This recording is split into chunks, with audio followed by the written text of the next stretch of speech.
let's start with a recap. So last time you arrived at the city of Luan, which is of course in the northern area of former Augustria, right on the coast between Augustria and Celice. Oh shit, sorry, I get messages as soon as I hit the go button. You delivered the Wayward Wyvern, wow, tongue twister, back to its home, at the Wyvern Farm, and you were rewarded with a Crusader scroll and a half-off discount by the owner. So if anyone ever wants to become a Wyvern Rider, you know where to go. Other than that, you infiltrated the city by walking directly through the front gate. You explored the market for a little bit, and then you decided to go explore the old school.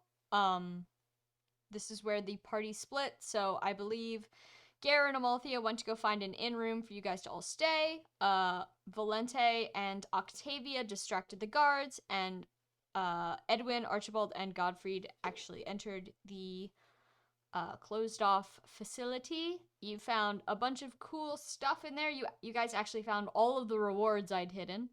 So you completely cleared the place out. And other than that, and you found the site of the supposed murder where a professor got detonated in his office. And that's pretty much where you left off. And before we begin officially on stream, I just want to show we have official art now for the party. And then Rand commissioned this of Octavia and Godfrey from that one part where you guys almost got attacked by a monster, but not really. That right there, that is the face of a man who's about to have two black eyes. He ended up not getting pummeled, surprisingly. He lives. For now. Yeah, for now. But yes, so we have 2 more pieces of official art for this campaign. Epic. Awesome. Poggers. Alright, so we are going to pick right back up. First, before I begin, any questions? Anything else need recapping? Anything I'm forgetting? Well, I know, unless I'm misremembering, didn't we leave it off last time? We split up the party, like you said. Mm-hmm. Did we ever see what transpired after that, or did we leave it on? You left it right as I believe as you, Edwin, and Godfrey were like about to leave the school. So you guys were like heading out of the school, and then we ended it right there. Right. Yeah. Like we haven't caught up with what everyone else is up. Nope. Because you were with guards or something. So that's where we're gonna start off today. Hold on, let me just blow my nose first. Oh, and hit myself in the face with my microphone. Okay. Oh, no. My food is gonna be here. Okay. So quickly, go get it. I will. Bye. Godspeed. In the meantime, we'll just chill out. Oh, okay. It's alright. We'll wait. We'll put the 5-minute break thing up. Anyways, how you guys doing? Okay. Any questions or comments? I thought the comment that they were like going to get pronouns.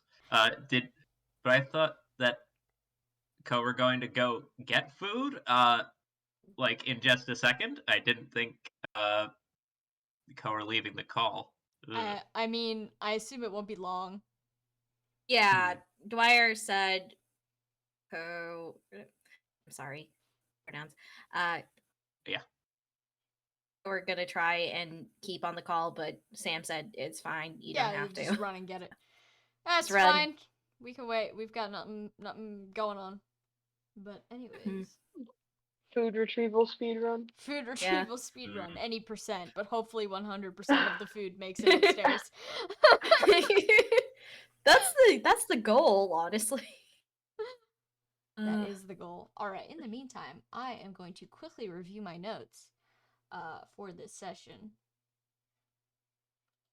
Can we talk about the reveals that you gave to us in the chat, or those will be... Oh no, yeah, you can talk about those. You can talk about those. They're not plot significant. That's why I just gave them to you in the chat. Okay, yeah, it's like... Okay, so... to everyone who's listening to this, either in the chat, in the in the Twitch chat or in the future, Gare is gay. Gare is So- official gay. Which immediately makes two of the player characters' interactions with him way more awkward in retrospect. Yeah. Yeah. Whoops. Yeah. Archibald love Whoopsies. wins moments. I don't know if I can call whatever that is winning. Love I was gonna loses? say love is love Love is a strong wins. word. Oh gosh. But the way it is, it's because we know now, but none of the None of the characters know characters now. So it's kind of like, well, I guess we just act how we act again, unfortunately. If it comes up. Sorry in Womp advance to womp. Gare. Sorry, Gare. We're not making you feel welcome in the party, unfortunately. So sorry. I mean, he we doesn't have know- a he doesn't- we have a question in the Twitch chat. We never have questions in the shit. Twitch chat. Something. I can't pronounce your name. Sorry. My eyes are still blurry from when I got cheese in them. Don't ask. Oh no. Did you guys adapt the system to fit in? Did you guys adapt a system to fit into Fire Emblem, or is it a funky little website I can visit and play FE Tabletop on my own? So this is a work in progress original system that I am building pretty much from the ground up. It's not publicly released because it requires a fuck ton of testing. This is going to be the released module for the game. This specific like setting and plot and NPCs. So I'm test driving all of them now. Yeah. I'm hoping within the next like 2 years it should be completed and releasable. I don't know. Hooray. The hope is that I get a Kickstarter going so I can like commission someone to put together something that doesn't look like Google Sheets. Yeah. Where can Once I upon follow a time. development? Graphic Okay. designers. Okay, if you want to know where you can follow development, so I don't have a Twitter account set up yet, but I plan to once testing gets a little further along and I'm like running multiple campaigns or sanctioning multiple campaigns, I should say. But for now, if you want to follow development, if you follow me on Twitter and or if you can find my Twitter is DT75art. If you go in my pinned tweet, there's a Linktree link. And in that Linktree link, if you scroll, I think all the way to the bottom, there's my Discord. And in my Discord, there's a section, like a group of channels specifically for tabletop. We got tabletop updates, tabletop general, and then a few sections for our players. The player channels are obviously private for players only, but the updates channel is public where you can see all the major changes I'm making to the game. You can see all of the documentation, which I update regularly live, so there's a big chance that if you go in there, I'm probably in there actively editing things. But yeah, that's really the only way to follow the game currently. But I do plan on making a Twitter account, just because, like, it's not glamorous yet. I don't have any official art outside of this now. And if I make official art, I don't want it to be of this campaign. I want it to be of the system in general. So I would have to evict the player characters from this image. Just put like black bars over their just face. Turn off the layers for Deceased. them. It's like a found footage film. Found footage film. Who killed them? But yeah, if you want to track the progress of how the game is going, yeah, I'm working on it. I'm actively working on it. This is that's my New Year's resolution. This is my big project. Get as far with this as possible. Get it as polished as possible. Get multiple campaigns run by other DMs. If you're interested in that, if you want to take part in a other campaign, I will be hunting for another DM so that I can experience it from player side soon. So I'm sure if you're interested, we could probably get you in some campaign, or one shot, whatever. But yeah, that's the scoop for now. To my knowledge, it's also the only tabletop system where you can literally shit a brick. Yeah, it's so true. yeah. There's a skill that lets you shit a brick. Wait, let me check the skill list again. What? Oh, what is it called? It's not called shit Produce brick. Produce brick. Produce And it's brick. any Produce brick. orifice, not just the butthole, but you can choose the butthole if you please. No, let's not choose the butthole. Let's just choose like the mouth. Vomit a brick. You could Just choose like vomit your a brick. nose, your belly button. Just Oh, like shake your no. head and a brick falls out of your ear. Goodness, no. Yeah, that was a weird night when I made that skill. There was like a weekend where I made a bunch of like non-stat based skills. And then I cut most of them out like a week later, but produce a brick remains as just like, why did I make this? What is this skill? Frick. Yeah. Brick. Just you could build a house over the course of a couple months. Shockingly, that's like one of the more normal skills that you came up with that week. The ones that didn't make My I favorite think skill that I came up with that week that is still in the system is the skin bag skill. Oh, Where yeah. Wait, you you shed put your the skin. you shed your I remember. skin, you place the like skin that you shed over someone else's head, and then you can control them as if they were your unit. It's I like did Kirby, not. but worse. Wow. Such a specific skill to have. I was on some. I think I had made like a cheese mistake during that week. Wasn't that around the time you replayed Pathologic or something? No, okay, I played Pathologic before we ran the first ever campaign, the Heroes campaign, which was just a hot mess. But that's why we have Panacea. That's where that item comes from, despite it actually being a Fire Emblem item, but it follows Pathologic rules as far as what it does. It will fuck you And up. what it's but made it of. will cure plague. It'll fix you, but at what cost? At what cost? The question is not what.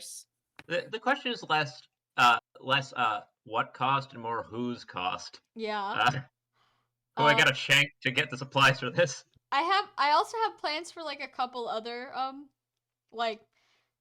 like how I said, Panacea is like kind of a rip from Pathologic. I have a couple like other quote unquote crossover stuff planned. Like I have an entire list of Drakengard weapons that I have not released to the weapon sheet yet because I'm like, these don't really fit in this campaign, but god, would it be funny. Who knows? Maybe I have an Easter egg set up later that you could possibly find where you could obtain some of those special weapons. Cool. I can't wait for the next session we have, where, knowing what Sam's played recently, a Mechon from Xenoblade just drops out of the sky in the middle of the battlefield. Like, oh shit! I'm down. Let's go. Unfortunately, Sure. I planned too far ahead to include any Xenoblade references, because I planned all the way up to the end, and now I'm basically just filling in the gaps. But yeah, I pre-planned the plot of this. There is in fact a fate inescapable. You will end up in a very specific place by the end of this, no matter what choices you make. She planned out all of our. Oh, go ahead. Sorry, go ahead. Go ahead. Okay, she planned out the whole course of our campaign and most of the maps months in advance, and she planned out the NPCs for tonight's session 2 minutes before everyone joined this call. Well, yeah, because you don't want to plan out like everything in months in advance, because like it's a tabletop game. I don't know what you guys are gonna do, so like you gotta just plan out the skeleton and then fill it in right before. Put some meat on those bones. I prefer the skeleton, actually. Just a skeleton. Spooky, scary skeleton. Oh, we'll get to more skeletons. Trust me. Did Dwyer die out there? Let's see. Okay, Trikey, quick question. Did we pick up a Breathe Water skill scroll? Yes, you did pick up a Breathe Water skill scroll. I do not know who has it. I'm trying to remember. Does not have it. Yeah. Here, I'll read off what you guys picked up, because you picked up a... Oh, I just closed my fucking document. Yeah. Also, is Blessed Oak in our, like, combat inventory? Yes, it is. Pockets? Okay, just yes, checking. It is. We are so full of objects right now. As a rule of thumb, if it affects combat directly and can be, like, picked up from monsters and applied to stuff in a combat way, or, like, exchanged as currency, that'll go in your regular inventory. But if it's like, oh, my mom's old scarf, that does not go in your combat inventory. Yeah, fair enough. So last session you picked up the Tantivity skill scroll, the Breathe Water skill scroll, the Born Fighter skill scroll, the Smite Gift skill scroll, the Dark Spikes tome, and the Bolting tome. You also picked up Okay. Hoder's Crusader scroll, or a copy of. Okay, so sorry We about gave Hey, welcome. No Okay. worries, we were just talking. Inventory gave the- management. we gave the Crusader scroll to Amalthea. Just trying to figure out where the skill scrolls went because I don't I remember know- when we picked so- them up. I had Born Fighter and Smite Gift. I gave Smite Gift to Godfried, who still has it but hasn't used it, Yes. and I haven't Mhm. used the Born Fighter either.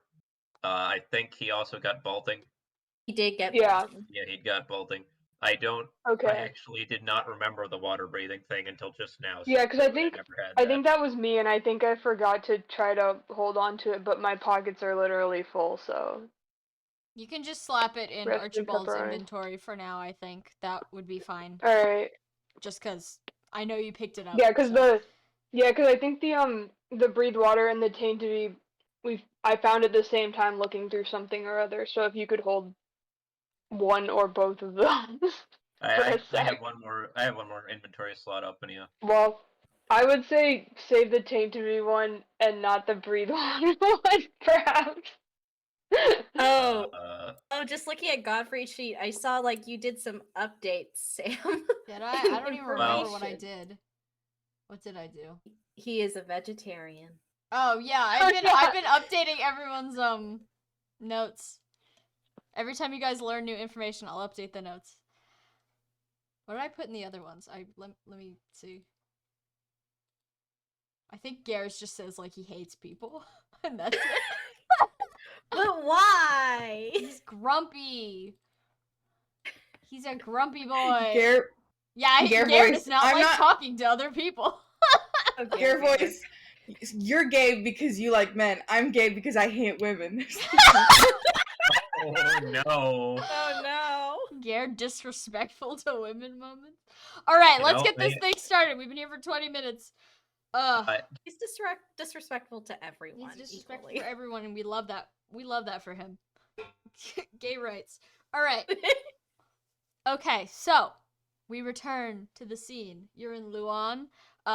We are going to start off by seeing where Val got up to. So, as long as Dwyer's not currently eating. Oh, I am eating, but not like in a way where I can't pay attention. Okay, so the guard that was assisting you because you had pain in your side, he takes you back to the main square area and he leads you to a large stone building that's sort of like off the market a little bit, but you know, you can still see the street. And he's gonna say, this is the old church. There's definitely healers in here that can help you with that. And he's going to like sort of gesture you inside, like go in. It'll be fine. She is looking directly at the giant box that's Godfrey's and says, "You bring this in with me right now." He's gonna like look up. He's gonna like look over his shoulder at the box, like, oh yeah, I kind of forgot I was holding that. And he's gonna say, oh yeah, sure. I don't want your stuff. I'm no thief. And then- I'm an honest man. She's like, "I just need it. It belongs to my son. He'd kill me if I lost it." Anyway, and so she walks inside, but with like a side eye, just to like, not like because she thinks that he's gonna steal it, because she is so worried that the second she stops looking at it, it will vanish, and then Godfrey will be very mad, and she doesn't want that. Valid.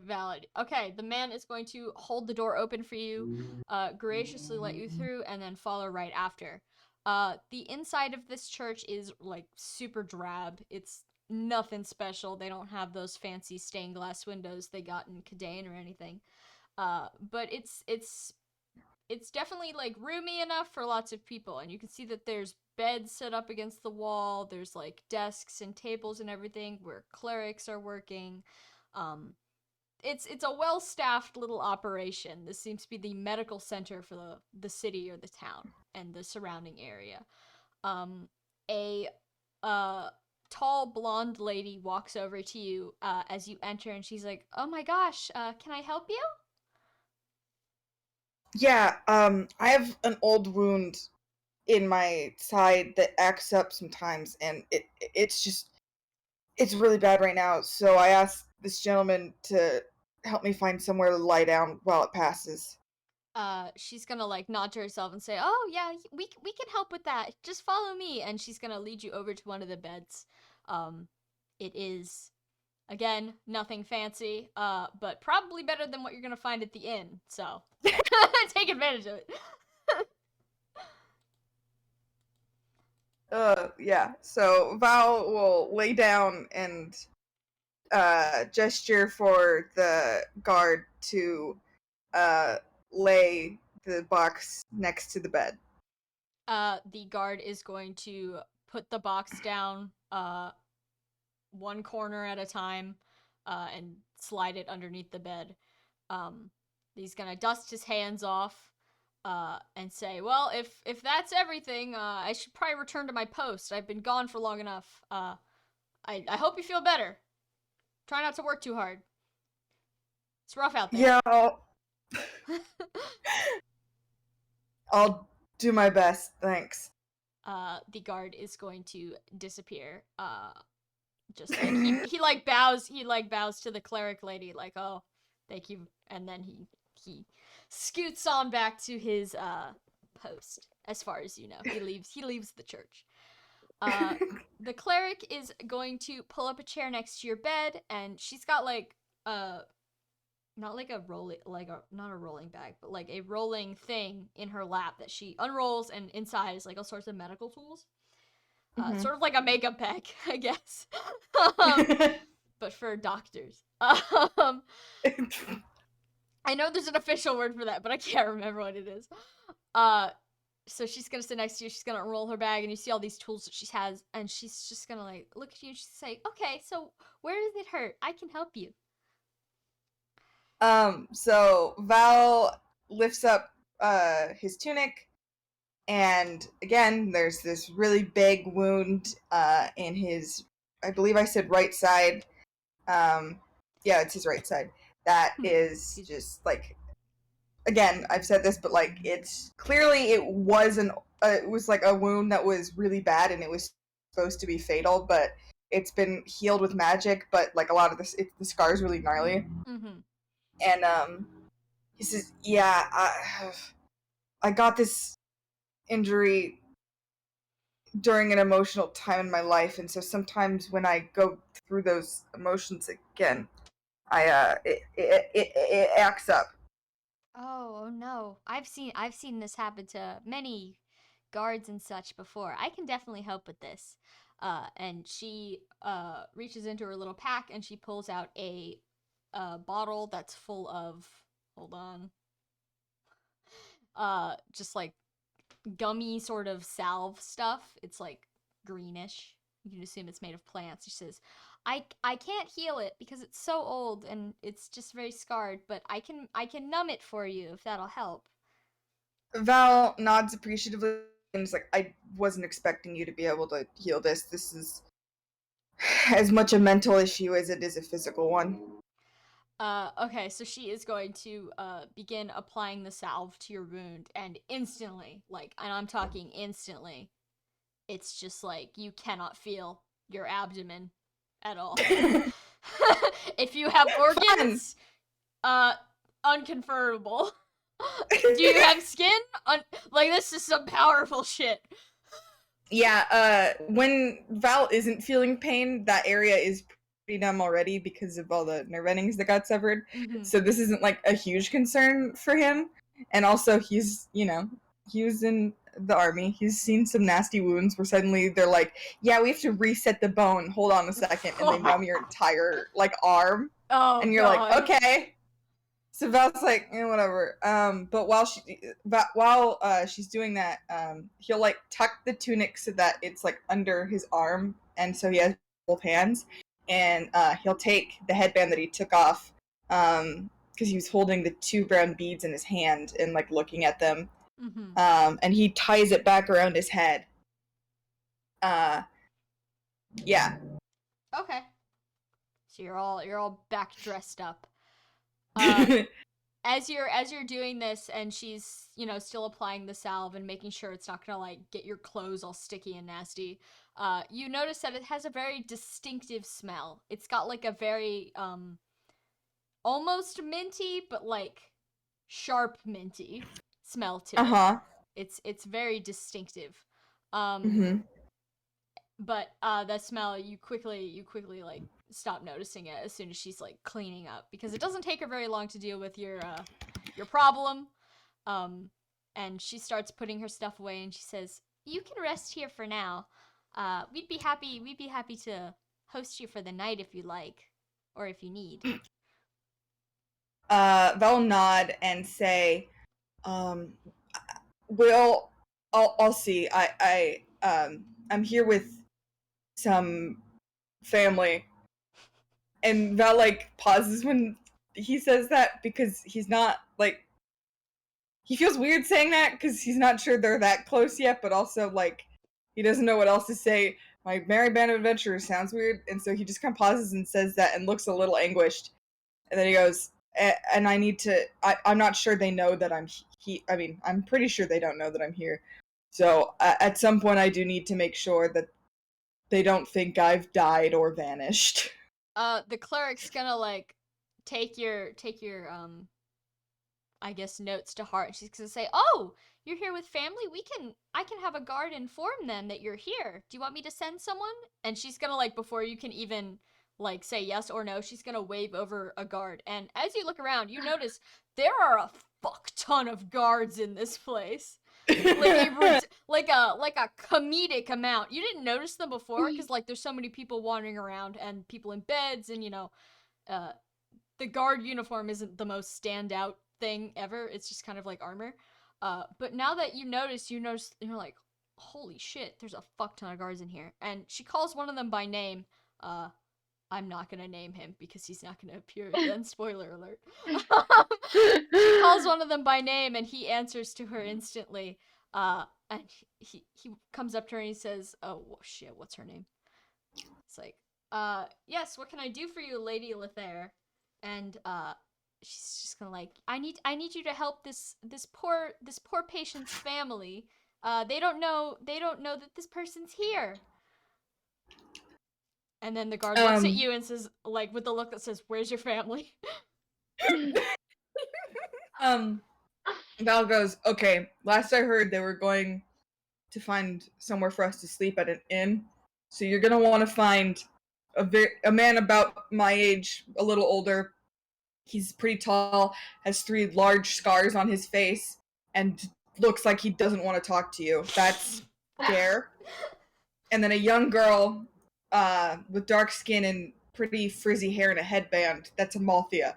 Just go up to them, polite, please don't scare them, and tell them that I'm here, so they don't think I got kidnapped." The guard's gonna like quickly nod and say, "Oh, the inn. Okay, that's just a couple. That's like less than a block away from here. I'll be right back." And he's gonna speed on out of there. The cleric's gonna like turn around and like clasp her hands in like a very Disney princess like success sort of way. So cute. And she's gonna be like, "I'm sure they'll be here for you in no time. They'll be so relieved to know that you're okay." Val gives a face and is like, "Honestly, I wouldn't be surprised if Gare's already asleep, but that's fine." The cleric, after making sure once again that all of your injuries are attended to, bustles off to go deal with another patient. And as she moves around the church, you can see that the guards are, or some of the guards are following her around on the church floor as she works. You didn't see the guy when you were laying down because he was behind you, but there was like a guy hovering over you that whole time. A guard. So Interesting. she's gonna go off to deal with other patients. It looks like there's a couple kids with skin knees and a couple old people experiencing hernias. So you know how it is. Another day at the job. Val, who's about like 10 to 20 years from experiencing hernias, gives like a grimace. Is like, oh no, that might be me one day I know where if to I go. live. I know where to go when that starts kicking in. It looks Wow. like she's got it handled. Cool. But yes, so you relax into the bed waiting for Gare and Amalthea to make their appearance. In the meantime, Octavia is being led through the streets by Yep. a different guard, whose name I also don't remember, so we're just gonna call him Jeff? Guard. I feel like I gave them names, but I don't remember what they are, and I didn't write Okay. I think them. one of them was Jeffrey or something. Jeffrey. Yeah, like, oh, Jeffrey always gets to do the escort missions. Oh, okay, then Jeffrey, it's Jeffrey then. Was there? No, that can't be right. What? Was there a Sebastian or something? Or am I believe Sebastian was the shopkeep. Mhm, Right, mhm. The We the tried to The only scam, man. but we didn't scam. Yeah, classic. right. Damn it. But sorry, where was I? Octavia, yeah, she's being led around by Jeffrey. Jeffrey is like pointing out like all the hot tourist attractions of Luan, So which fun. include like big red door that he sees when he passes to work, and clump of bushes that looks pretty nice in seasons that aren't this one, and other such interesting things that you'd find in a boring ass city in the middle of bumfuck nowhere. But he leads you back to Market Street without much ado. He's thankfully quite polite to you. He doesn't try any shit, so you're good in that aspect. But as he leads you to Market Street, he's gonna like point to the church, and he points to the markets, and he points to the inn, and he says, "Well, would you know where your friends are out of any of these? Did they mention where they might be?" Oh, I think they mentioned looking for a place to stay at the inn. I just got lost. "Oh, the inn," and then he's gonna point to the inn again. He's like, "You will find it right there. The owner is quite nice, and I'm sure he'll be able to help you, because I have to go back to my shift, because Oh, my partner gets very I- nervous alone." Oh, that's understandable. Could I get you anything from the market just as a thanks before you go?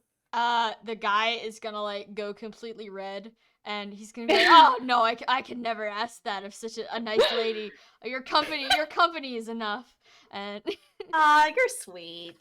Thank you. he's going to skitter off.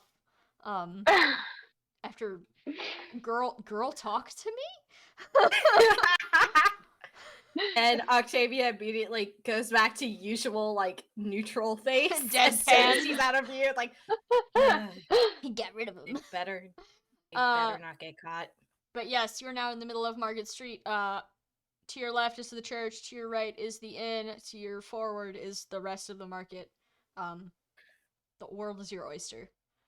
I would ask, during the guiding, like, at this point in time, has Val already been escorted into the church? Val has already been escorted into the church. They made Oh, he took the they made long a way beeline around. for the church. But did Octavia notice them going? all, or- Do you want to make like a past Sure. perception check to see if you like spotted them making their little mad rush to the church? Or Because Gotta make a history roll for 5 minutes ago. yeah, because Jeffrey was taking the scenic route, so he was like, I'm gonna show the little lady around. Oh God.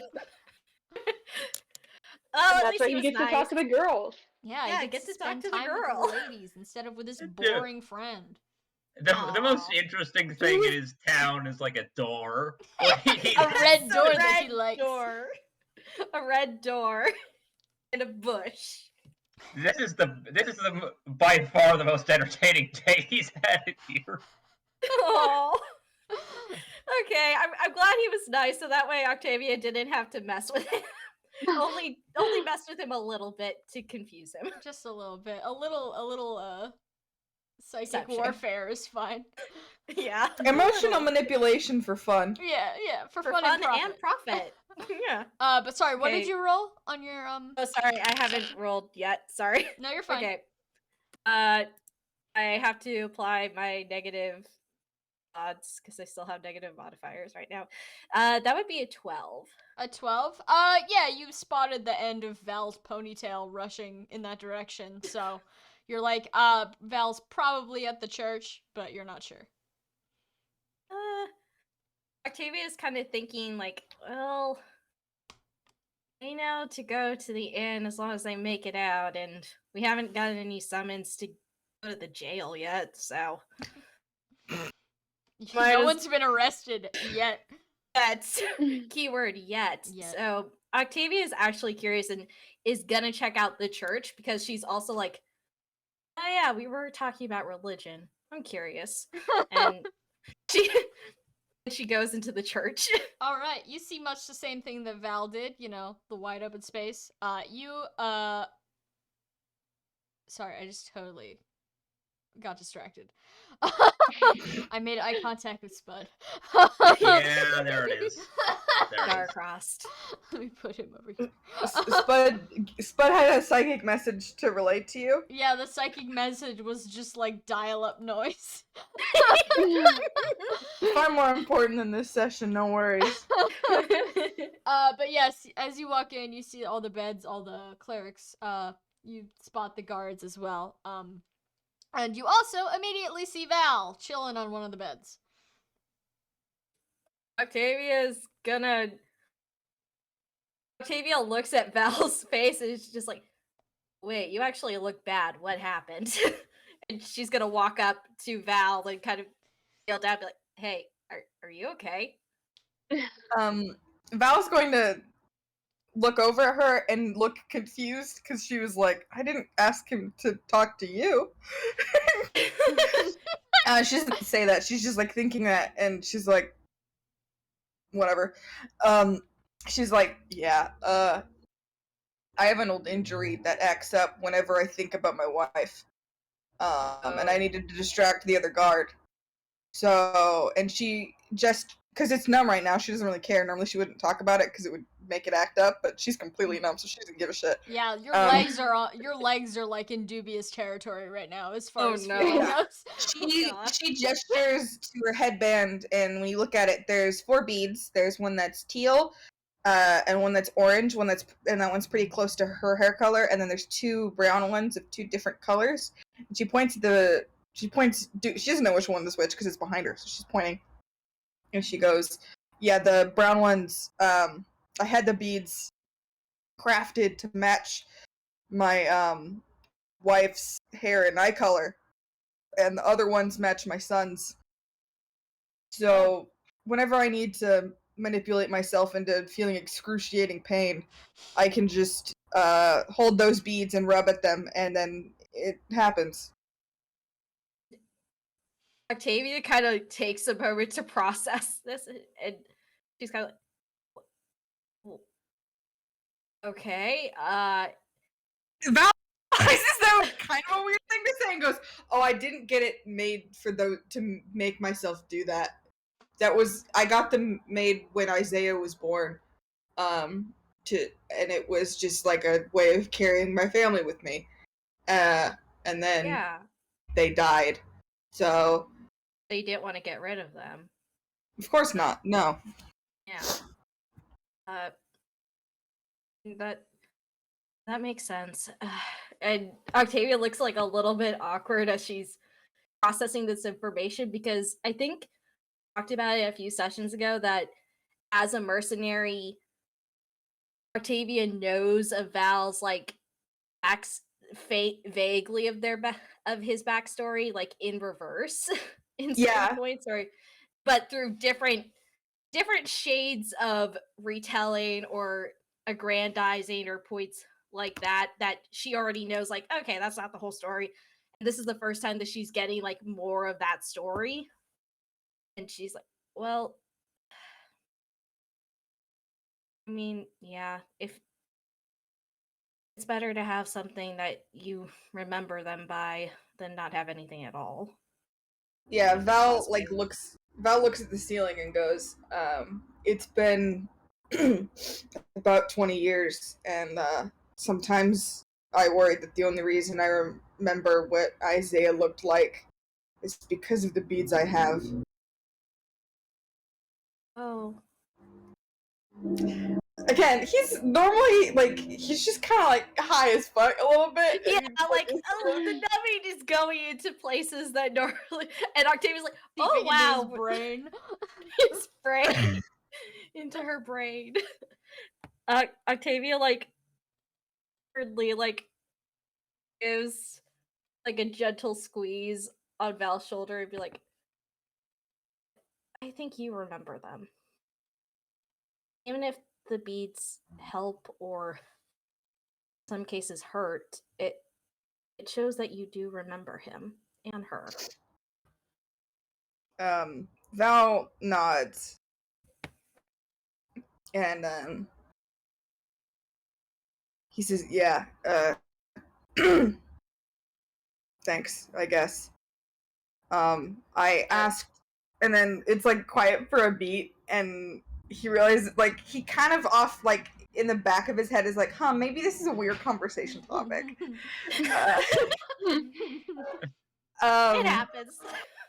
Yeah, and so he just goes, a guard is... Because this part wasn't planned, I was worried that you guys wouldn't know what happened to me, and I'm pretty numb right now, so I don't know if I'd be able to stand up and go to the inn at some point. So there's Lady Lethair sent a guard to go fetch. I mean, statistically Amalthea, but I did give him the description of both Gare and Amalthea. Probably Amalthea, but we'll see. I mean, who knows? Maybe the guy is just gonna be really stubborn and Gare won't be asleep by now, but I wouldn't bet on it. Octavia does laugh a little bit at that. As you guys are settling into your conversation, the door opens once more, revealing the outline of two familiar figures. A small girl with brown hair and a disgruntled looking man wearing a headband. Amalthea and Gare have arrived on the scene. Amalthea immediately runs up to your side and she's like, "Oh God, what happened?" Because now there are possibly people that are listening in, and Val's not about to be like, yeah, I purposefully incurred psychic damage to myself. Yeah, let's not go through that trauma again of describing. Val goes, I have a really old wound, and technically his tunic is still up. It's probably got a bit of gauze on it, so that when you put it, the abs. yeah, but it's got gauze on it, so that when he eventually does put his shirt back down, it doesn't get all irritated. But there's this giant piece of gauze on his side, and he goes, it's an old injury that's really bad, and sometimes when I remember my wife, it acts up, and that's happened. So I got a very nice guard to lead me here, and now I am numb. But I didn't want... no one knew that this happened except me, and I didn't want to vanish on you guys. She looks at Garrett and she goes, sorry, I honestly didn't think he would convince you to come. Garrett's gonna cross his arms and shrug and say, I didn't think Amalthea could carry you back to the inn on her own. I'm here to be muscle. Val shrugs and is like, yeah, I mean, Amalthea's pretty strong. She's pretty strong, but Val's mostly muscle mass and is wearing armor. True, very true. Amalthea is gonna hold out her hand to you, oh, we should probably get back to the inn if you're feeling better. Val is going to point under the bed where the box is still. God, I'm so scared that it just vanished somehow. Still there. I feel like, Still there. thank God! Thank God. I was like, in my head, I'm like, it can't teleport, right? God, like, that's not a you're thing. treating this box like he has a bomb in there. I mean, he might. You No, know. He does. I don't. For me, it's like the opposite. I'm afraid that I'm gonna lose it, and he's gonna be like, "That's the most beloved object I have," and I'm gonna have to sit there and know that I did this. And Val just like has been trusted with this big thing with Godfried, and like Val just takes that kind of stuff really seriously. And so Val points underneath the bed and goes, Godfried's box thing is under there. So I suggest Octavia pick that up. It's heavier than it looks. And Got it. I think I can stand, probably, but I will need to lean on someone, maybe. And then Val makes a face like, I don't know if that's the smartest idea, and goes, or I can be carried. I don't have enough dignity to not let myself be carried. Gare, like... Octavia's... Oh, no, you go go ahead. first. You go first. Octavia, like... Because I was like, it's not about dignity. It's fine. You need help. It's about friendship. You're gonna get help. Yeah.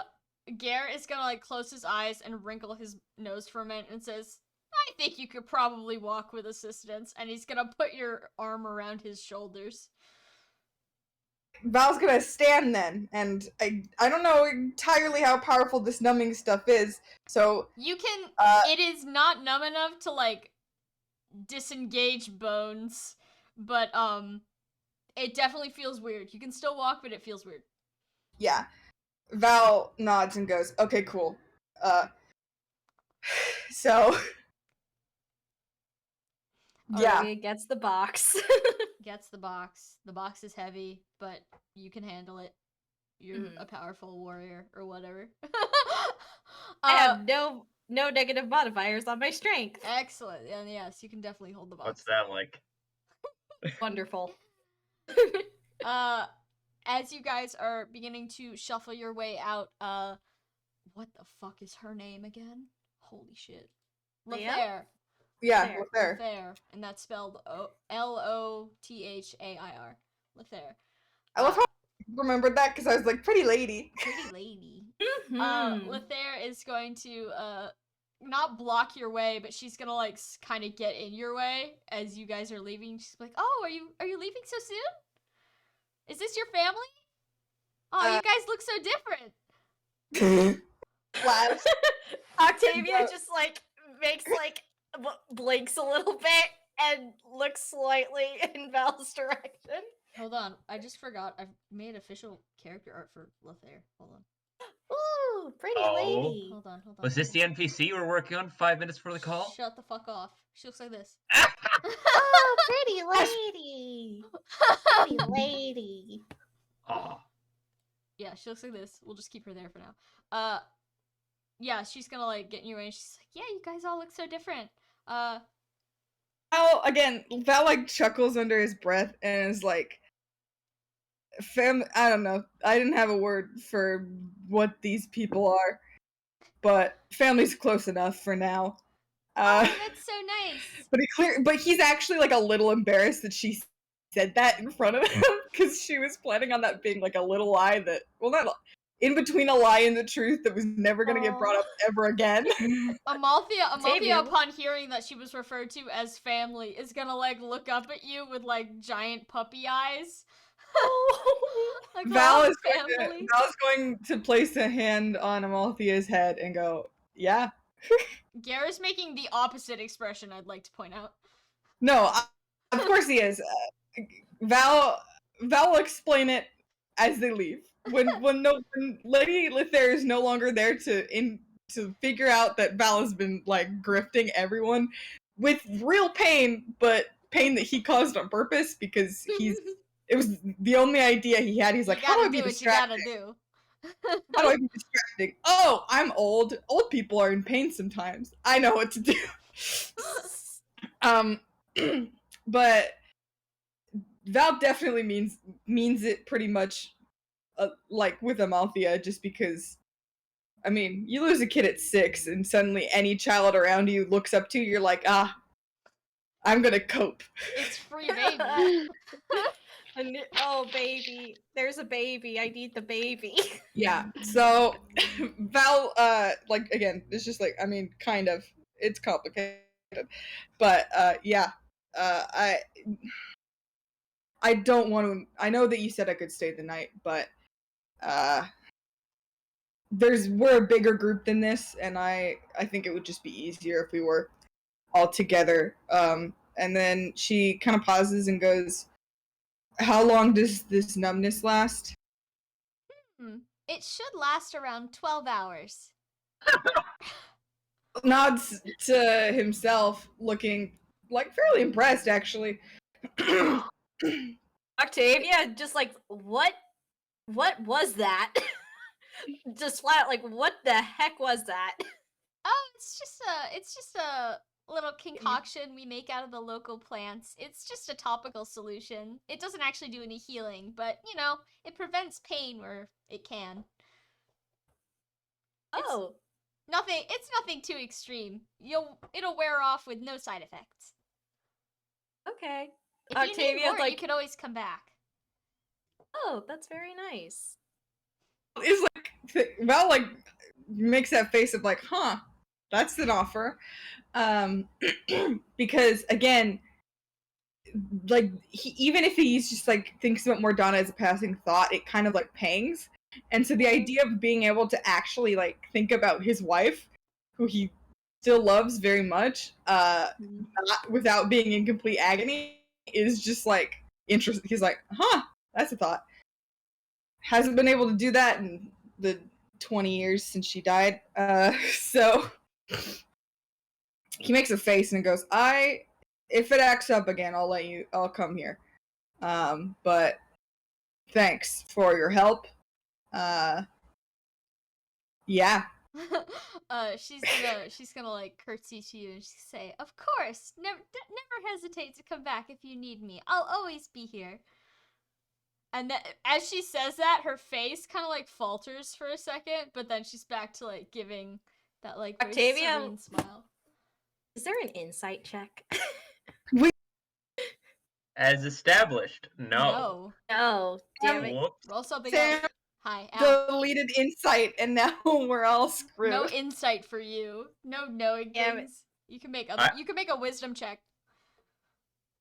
Okay, I guess, you know what? Or Fine. perception or anything else, really.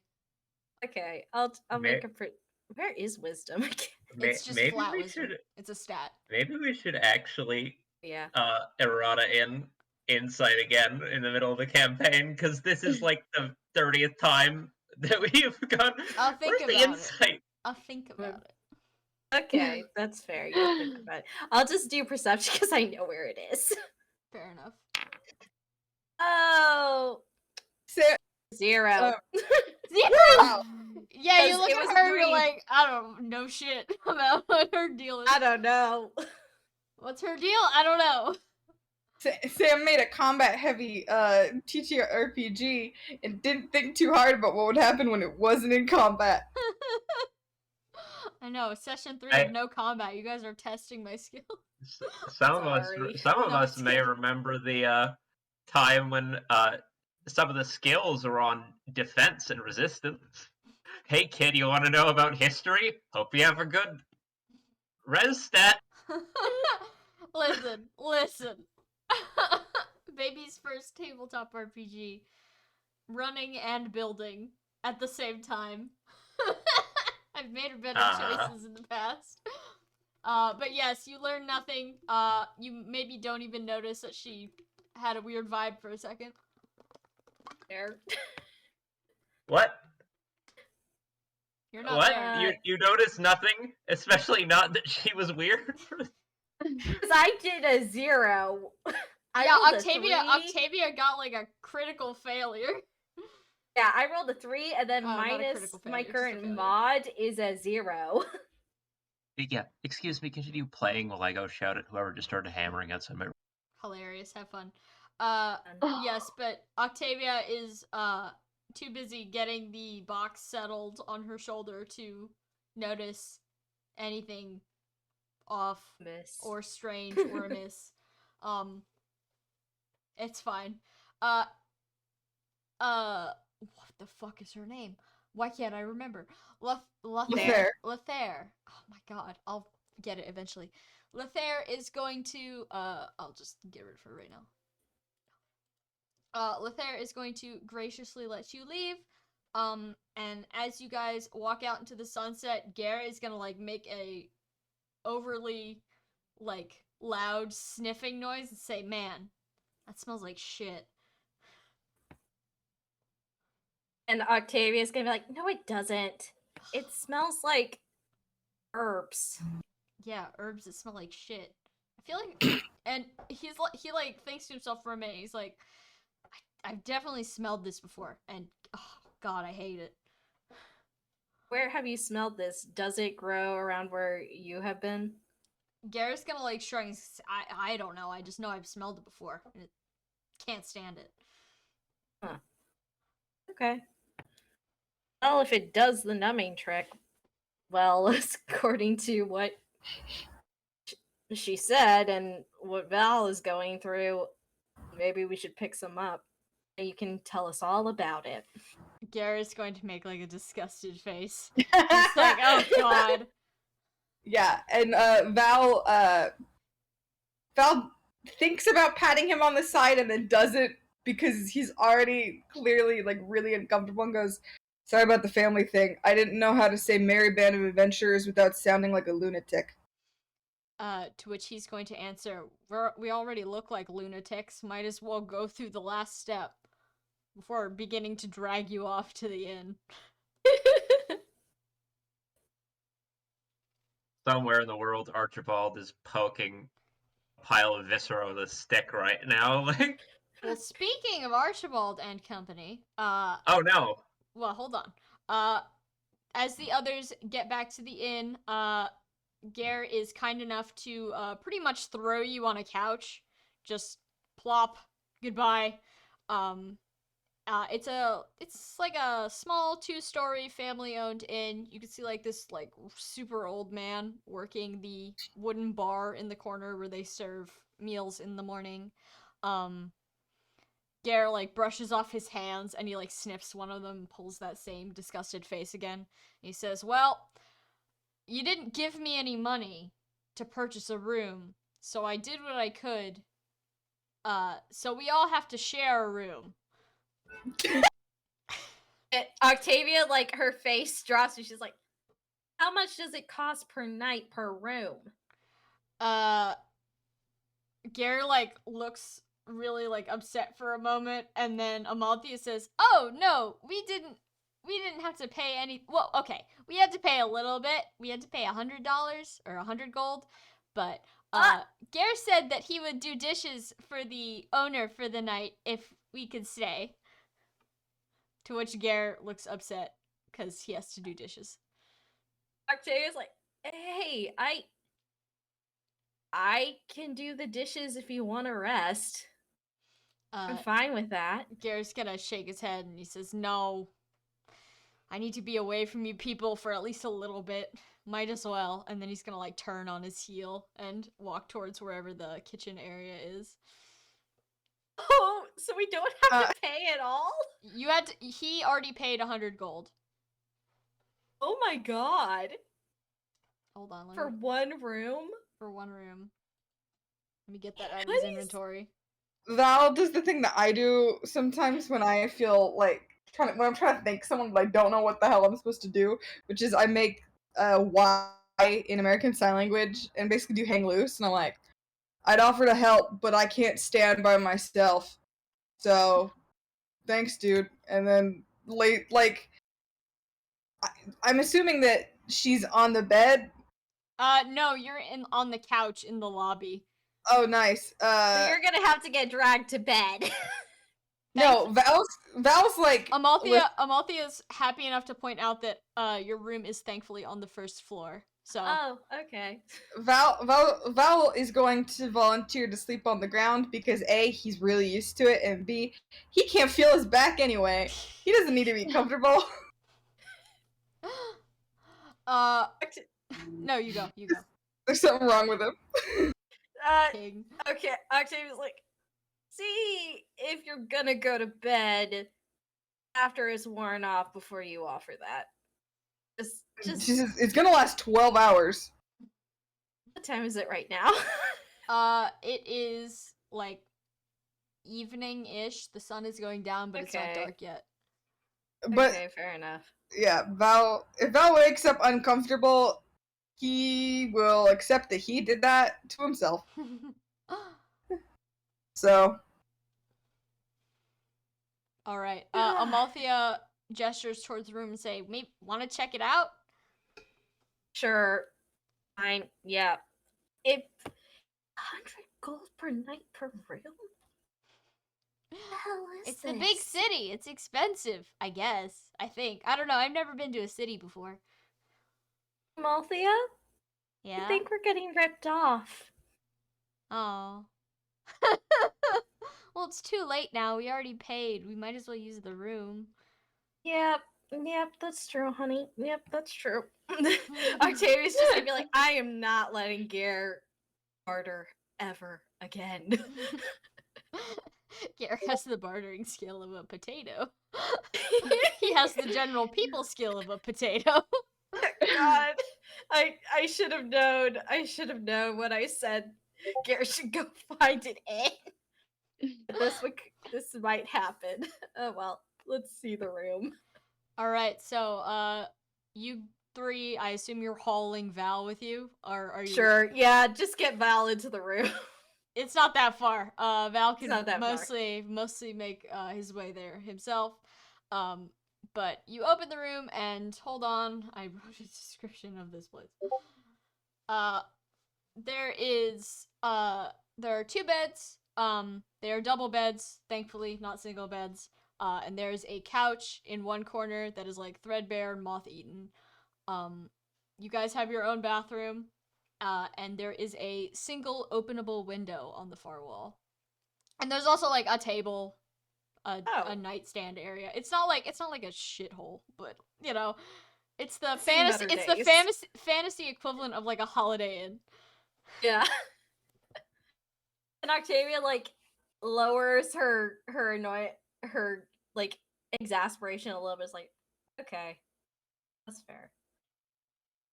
it could be single.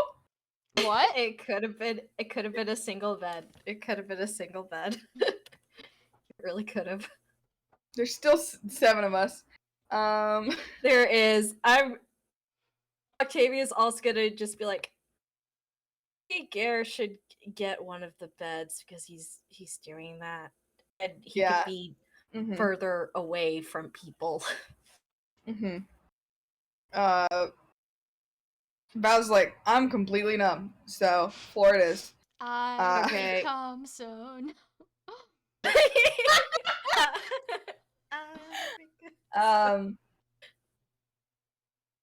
But so much laughing. Val will sit on the couch for now because it's not late enough that he feels the need to pass out, and also there's no need to lay on the floor right now.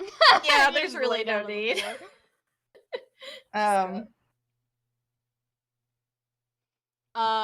As you guys are getting comfy and exploring the little nooks and crannies of this tiny room, not tiny, normal sized room.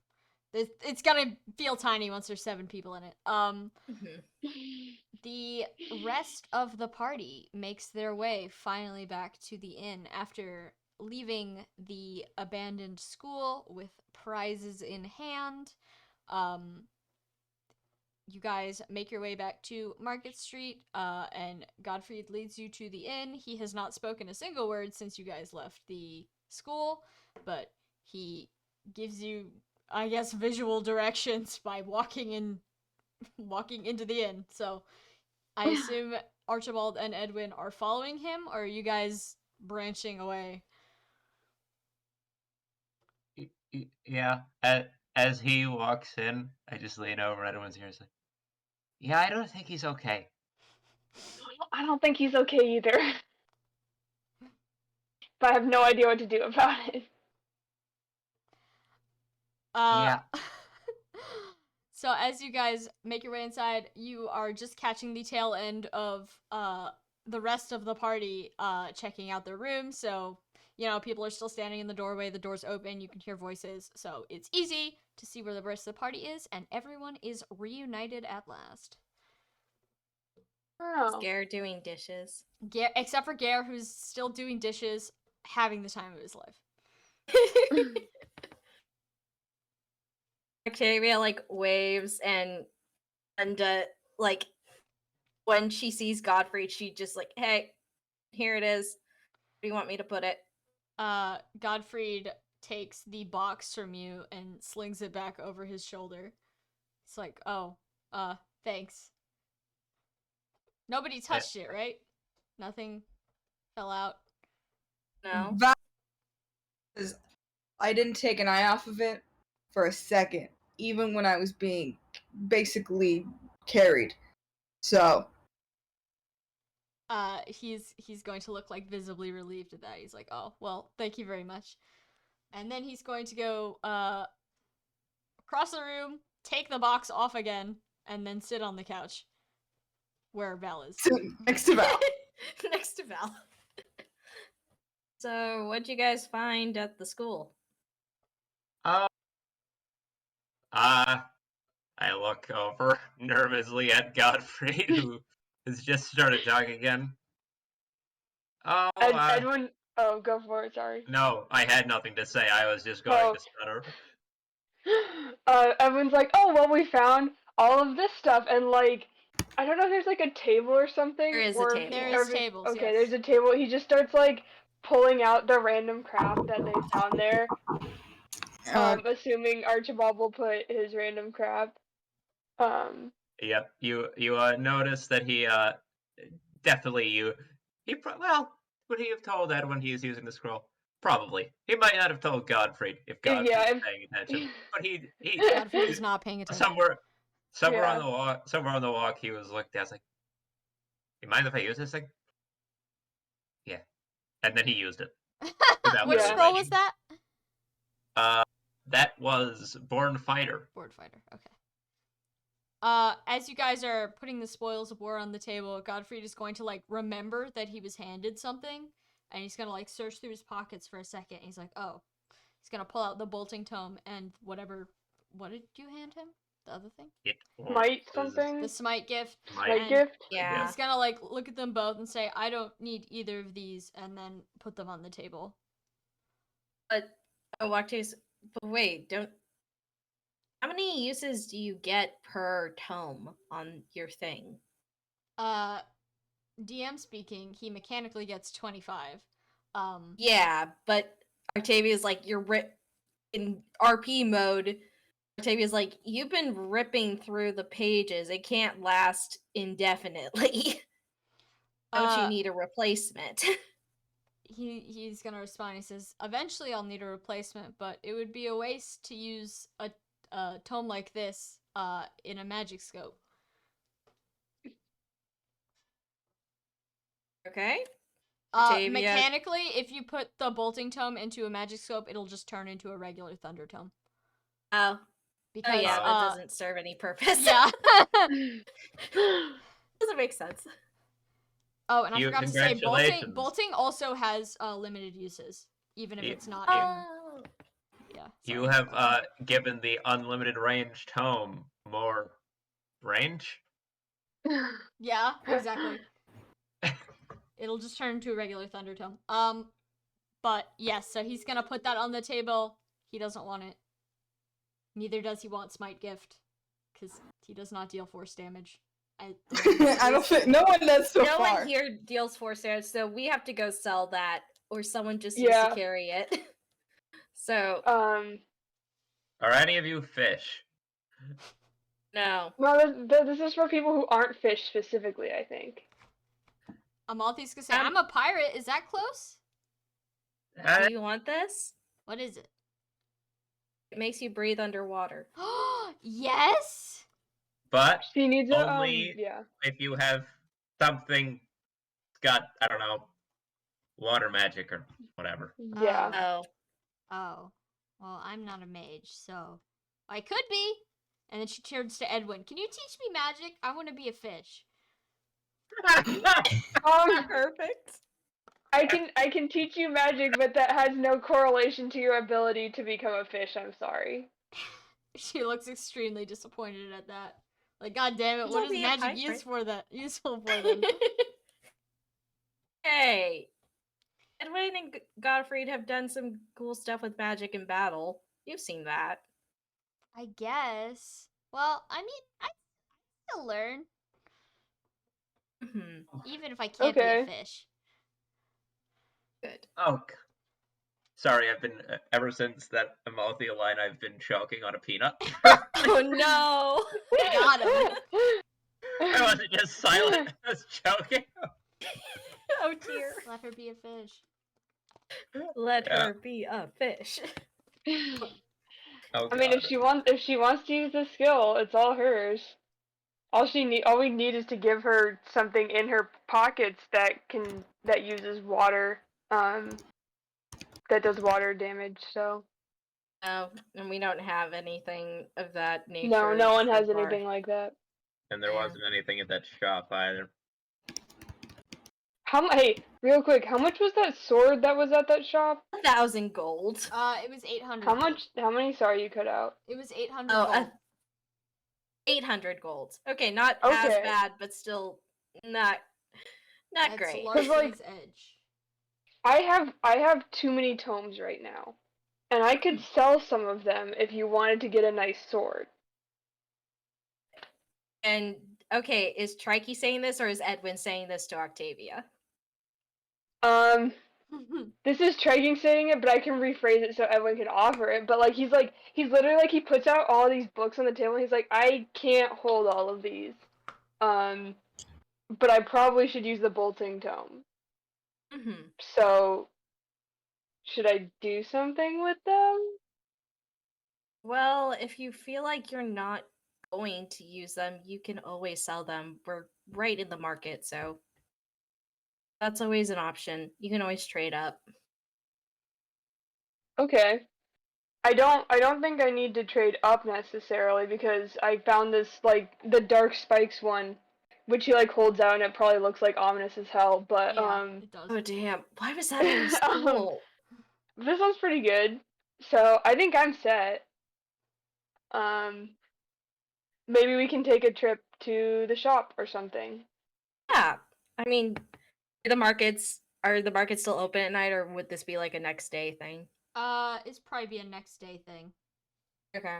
Everyone is sort of settling in for the night. The sun has mostly gone down. Dinner is being served in the common area. Looking down at the table, at the tentivity scroll, Archibald suddenly looks around his mouth. Oh yeah. Where'd the other guy go? Pierre's doing dishes. Why? This room was stupidly expensive, and he had to haggle by saying he'd do dishes, and also, he's sick of us. Well, yeah, fair. Val then also says, oh, by the way, to distract the guards, I purposefully made myself experience symptomatic pain, or psychosymptomatic pain, because I know how to do that. And I didn't want, pain is hard to fake for me, so I figured then he couldn't call my bluff and be like, you're not actually in pain, because I was. So I'm numb right now. Yeah. Just by the way, I don't want to. But emotionally or No. Physically. And Val pulls up his tunic a little bit to show off the gauze, and is literally. Yeah, oh god. Next to you, Godfrey's gonna be like, oh, I thought I smelled something weird. Okay. Val's what? No, you go. Oh, sorry. I think everyone collectively just want to speak at once. Yeah. Go ahead. I've been speaking a lot. Go ahead.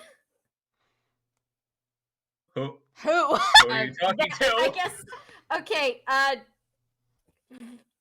Val, go.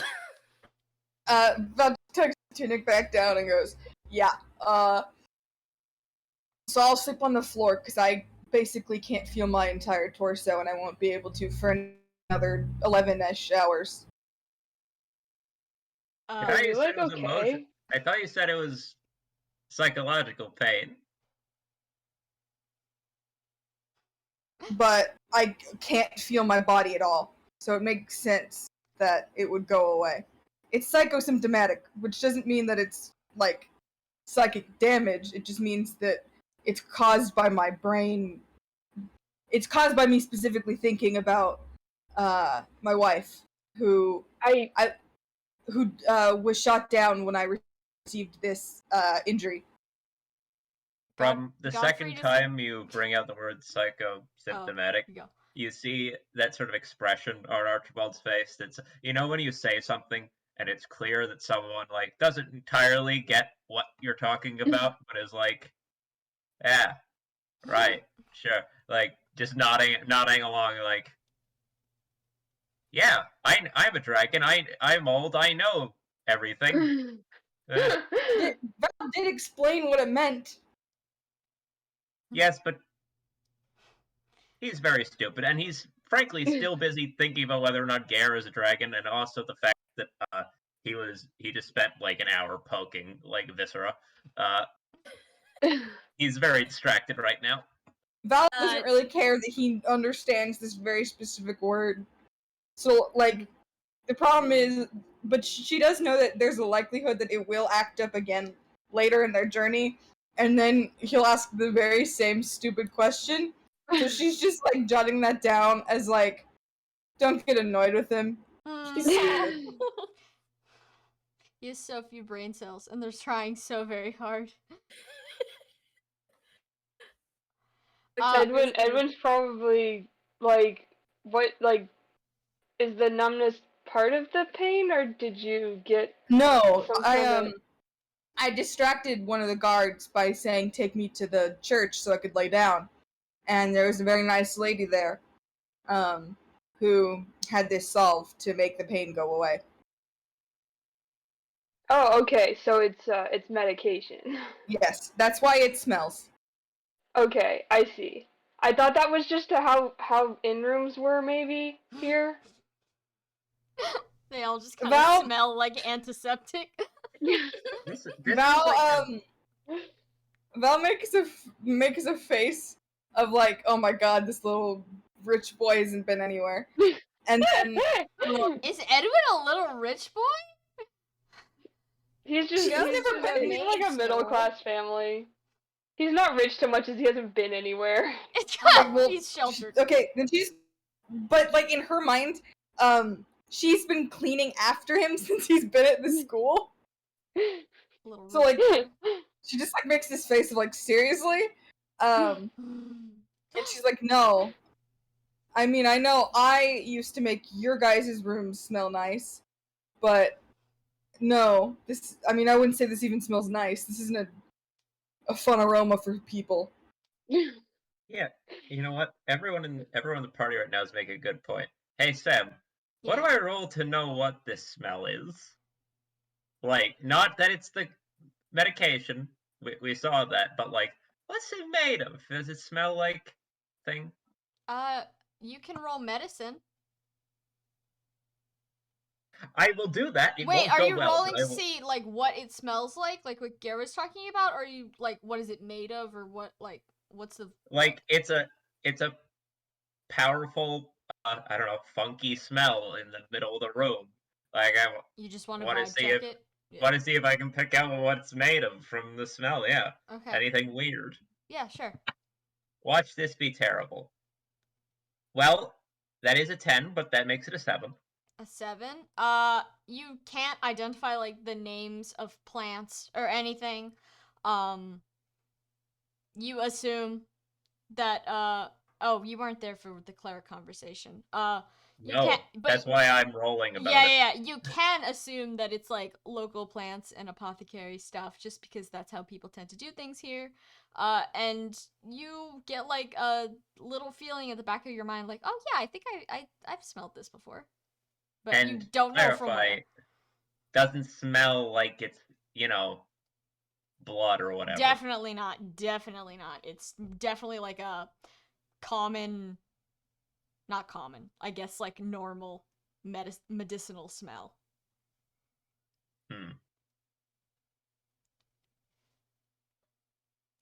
As you guys are sniffing, Godfrey's gonna slide his box off of the couch where he's like had it leaning against his leg. He says, "I am also going to take the floor, if that's all right." Sure. Yeah. And then he's going to just like slide off the front of the couch and do exactly as he said he was going to do. You're not gonna have dinner or anything? What? There's dinner. We get dinner, you know? He's gonna like sit up for a second and think he's say, "No, I'm not really that hungry. I think I'll just rest for now." If anyone's looking in his general direction, Archibald is like pointedly just like shaking his head slowly, like, no. Just no. Don't question it, sort of. Okay, Octavia doesn't question it, but she Val looks snorts like, and goes, "I ain't laying on the floor until I have to." Fair. Outside, the dinner bell is indeed ringing. As the old man from the bar, forces Gare to assist him. With more than just dishes, it seems that he's been roped into actually helping with meal preparation as well. Oh no. Oh no, he's not gonna like that. That's being around people. Well, you never know. It's not us, so. Yeah, it's not us and it's not fighting. From the open doorway, because you can see like the main area through the open doorway. He doesn't look super pleased. But like, does he ever? He doesn't look like hype. He doesn't look like he's going to kill this man, but he doesn't look like he's like, "Wow, I love helping." That's happier than he's looked every time I've been in the room with him. Octavia like heaves a sigh, like. Val looks between Octavia and Archibald and goes, "Okay, so there's two options here. One, you bring me food. Two, one of you helps me get into the dining room so I can eat." How about I bring you food? Val nods and is like, "See that? Yeah, that works for me." Okay. Because Val's like, "Edwin can't do this. Amalfi is too small." Yeah, that's fair. And Gottfried is on the floor. He could get up. He could, but she's not gonna like force him to get up after he's like, "Yeah, I'm going to bed." She's gonna be like, "Hey, actually get up so you can carry me, and then I'll eat, and then you have to carry me back too." Lying on the ground, carry me. Yeah. But yeah, she nods and she's like, "That works." All right. Outside, they are serving a hearty meal of something in a bowl, which you assume to be stew. Another roll for the smell. What? Another roll for what it smells like. Okay, sure. I'm gonna say food is medicine, so medicine. God damn. Listen, you can roll other stuff. I think that's a 10. I think Archibald should at least get, like, if he doesn't have one already, a neutral modifier, because he's a dragon and can smell things. Chippy, what's your unless of course the garbage has just burned out his... I don't think it's a nose problem. I think it's a brain problem. That's fair. I'll give that to you. He can smell really well. He's just also really stupid, so it cancels out. He's not very stupid. It's just, there's a lot of smells out there. He's smelled them all. It can be hard to tell what's what. He's very good at picking out smells. He doesn't really, have words for him, though. It's like, that's that smell. Smells. I love those. Good for him. That was a 10. A 10? It doesn't smell like the stew that you had earlier in the day. It smells like a different kind of meat. And it does smell delicious. And it doesn't smell like the medication. It does not smell like medication. It smells like food. Good, just covering all of my body horror bases. We'll get there when we get there. Yep. But yes, dinner is served by Gare and this old man. Octavia has a Val sinking like to feeling do- that Gare did spit in their soup, but it's kind of like, Octavia's not going to turn down a whole bowl of stew because of that. All right. Octavia Oh, there you grabs go. a bowl for Val and brings it back to the room. And also, I'm assuming Octavia does take her own bowl back just so that way Val has company. All right. It's just Edwin and Archibald and Amalthea sitting there with Gare like, wow, nice dinner. Hey man, great job. Yes, dinner. Why don't we do the outside crew first, and then we'll do the inside crew. Is the outside crew up to anything other than just eating some delicious stew? Outside crew being Edwin and company. Yeah. Edwin does actually like thank Gare for making dinner. Gare begrudgingly says, "Well, I had no choice, but thanks." God, that school building was way more fucked up than I thought it was gonna be on it. I mean, it was a school building. They said someone had been murdered, but like, gods, that's I didn't realize they meant, flattered. Amalthea is going to look at you with the same expression that a young teenager looks at a creepypasta wiki, and she's gonna say, "What do you mean splattered?" Edwin Absolute just like delight.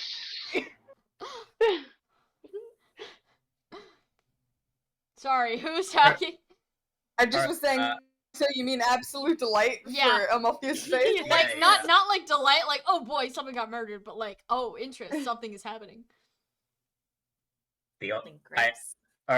At Edwin's yeah. Archibald like pauses, mouth hanging open, about to say something, and like reconsiders. But then it's like, fuck it. It's like the only thing we found in the dude was his shoes. And not even all of those. Amalthea's jaw is just gonna like drop, like holy fuck. Gare looks unfazed. He's just like, well, yeah, another day at the office. But Amalthea's like, holy crap. You can do that? Yeah. Hold on. To clarify, Gare's hanging out with them? Yeah, Gare's like eating his dinner now. Oh, he's on dinner break. Yeah, he's gotta eat. The old man is also eating, but he's not eating with you guys. He's like at the counter. Is he listening? No. Can you imagine? You can This random old guy was like, dead. "Hey guys," just sat with them. Hey, it's me, Grandpa Joe. No, the old man is a significant distance away, and he seems to be absorbed in his own work or reading or whatever. And also, he doesn't seem to be very good of hearing, given his age. That's the weirdest way I've ever heard anyone say. Like, not hard of hearing, not good of hearing. He's not good of hearing. Yeah. He's not soft of hearing. But yes. You have enraptured Amalthea's attention, and Gare is with you. Yeah, well, I feel like for the sake of expediency, I will go through and leaving out maybe showing restraint for the child here, like not quite the full detail of like poking around in Viscera and whatever, but like a sort of a very hey kid, you want to hear about a dead body style Hey, recap. kid, want to Like, see a dead body? yeah, dude. Yeah, dude. Like it was crazy. Totally normal schoolhouse and everything boring, dusty, like papers everywhere, and then like the one room just like a dude exploded. Like blood everywhere. It's like crazy. Like some of those dudes that got like some of those dudes that got splattered. What was the first city? What was the first city we were in? This campaign. Sanctus. Yeah, like got like Not like the body piles over there, though. Like, you couldn't even find anything. Like, more detail than I should give a child about the gross parts. But not, Just maybe enough leave out the... to entertain. Yes. She's gonna, like, frown. She's like, man, I wish I'd gone with you guys. That sounds awesome. Edwin's like, you should have taken my spot as he's trying to eat his soup as fast as possible before he thinks about gross stuff anymore. Val's parental sense is going off in the room, and like he can't stop Archibald, but he's secretly thinking to himself, oh my god, if he's talking about their illegal robbing of a school where a murder happened in public, I swear to God. later tonight, Amalthi's gonna walk up to one of you and be like, you ever seen a person, like, exploded before? And Octavia is just gonna be like, dead face, be like, yep. Yeah, who else? Yeah, a few. Not gonna engage. Just not. Alright, anything else you guys wanted to do at the table as you guys were munching? Does Gary do anything else? He's just eating. He's eating slowly, as if he knows he will have to go do dishes when he's done. Well, I'll tell, by the way, I don't know if you can cut, I guess spoils of phrasing. And he pauses for exactly as long as I just paused there, staring down at the soup, thinking about his choice of words. But yeah, no, there's some stuff upstairs if you care to poke through anything. Take your pick of the, I don't know. He squints he squints at you, remembering the last thing you tried to offer him, which was the Crusader scroll he really didn't like, before just, like, nodding and saying, I'll take a look. And I sort of toast him with the bowl of miscellaneous soup, and then begin drinking it like it's in a cup, just slurping it down. Amalthea mimics you, imprinting on your terrible manners. I'm going to cause so many problems. That's not in character, that's just me. That's fair. Alright. I'm good. And meanwhile, inside the room, Octavia and Val are eating their bowls of soup on the couch while Godfried begins to, like, take off his cape and stuff to get comfortable on the floor. His cloak, I guess. Val has the face of a parent that knows that their child is doing something they're not supposed to do, but has a feeling, because she can see Amalthea, and Amalthea's just sitting there, so she takes a bite and she mutters, I'm pretty sure Archibald is causing problems right now. Yeah. Octavia's turned away from the door, but she has a feeling as well. Spidey senses are tingling. She's like, well, you can't shield Amalthea from all of that. She'll learn. She's a kid. Kids need to have some sort of excitement. Oh my! Sorry, I tried to speak about 8 times there. My mic said no. So my Val goes, oh, I'm not worried about that. She's a pirate full of kids that had run away. She's a pirate queen of children that had run away from home and would steal from people. Yeah. I am certain she's seen bad enough things that sheltering her, and we brought her here. We can't shelter her forever. I'm not worried about that. I'm worried that Archibald is talking about the fact that he broke into a school in front of other people in public. And then she sees Archibald drink from the soup, and Amalthea immediately copy him and goes, and also teaching her bad table manners.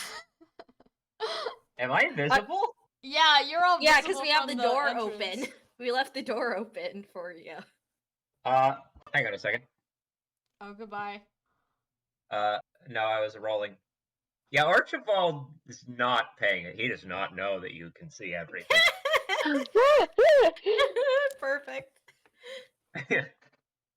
Octavia turns around because she was facing away from the door and just watches, and she's like, to be honest, did Amalia have great table manners in the first place? Val pauses and goes, no. Yeah, But- so as long as it gets in her mouth, that's fine. And then Val goes, but I don't think there's actually anyone worse you could learn table manners from than Archibald. I mean, Octavia does laugh at that, like, yeah, based on what I've seen, that's fair. We'll have her we'll make sure that she sits next to us at the fireside. Val nods solemnly and continues eating. Yeah. Parenting moment.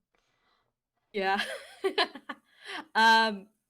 Octavia, does Godfrey look like he'd be okay with talking right now, or he kind of wants to be left alone?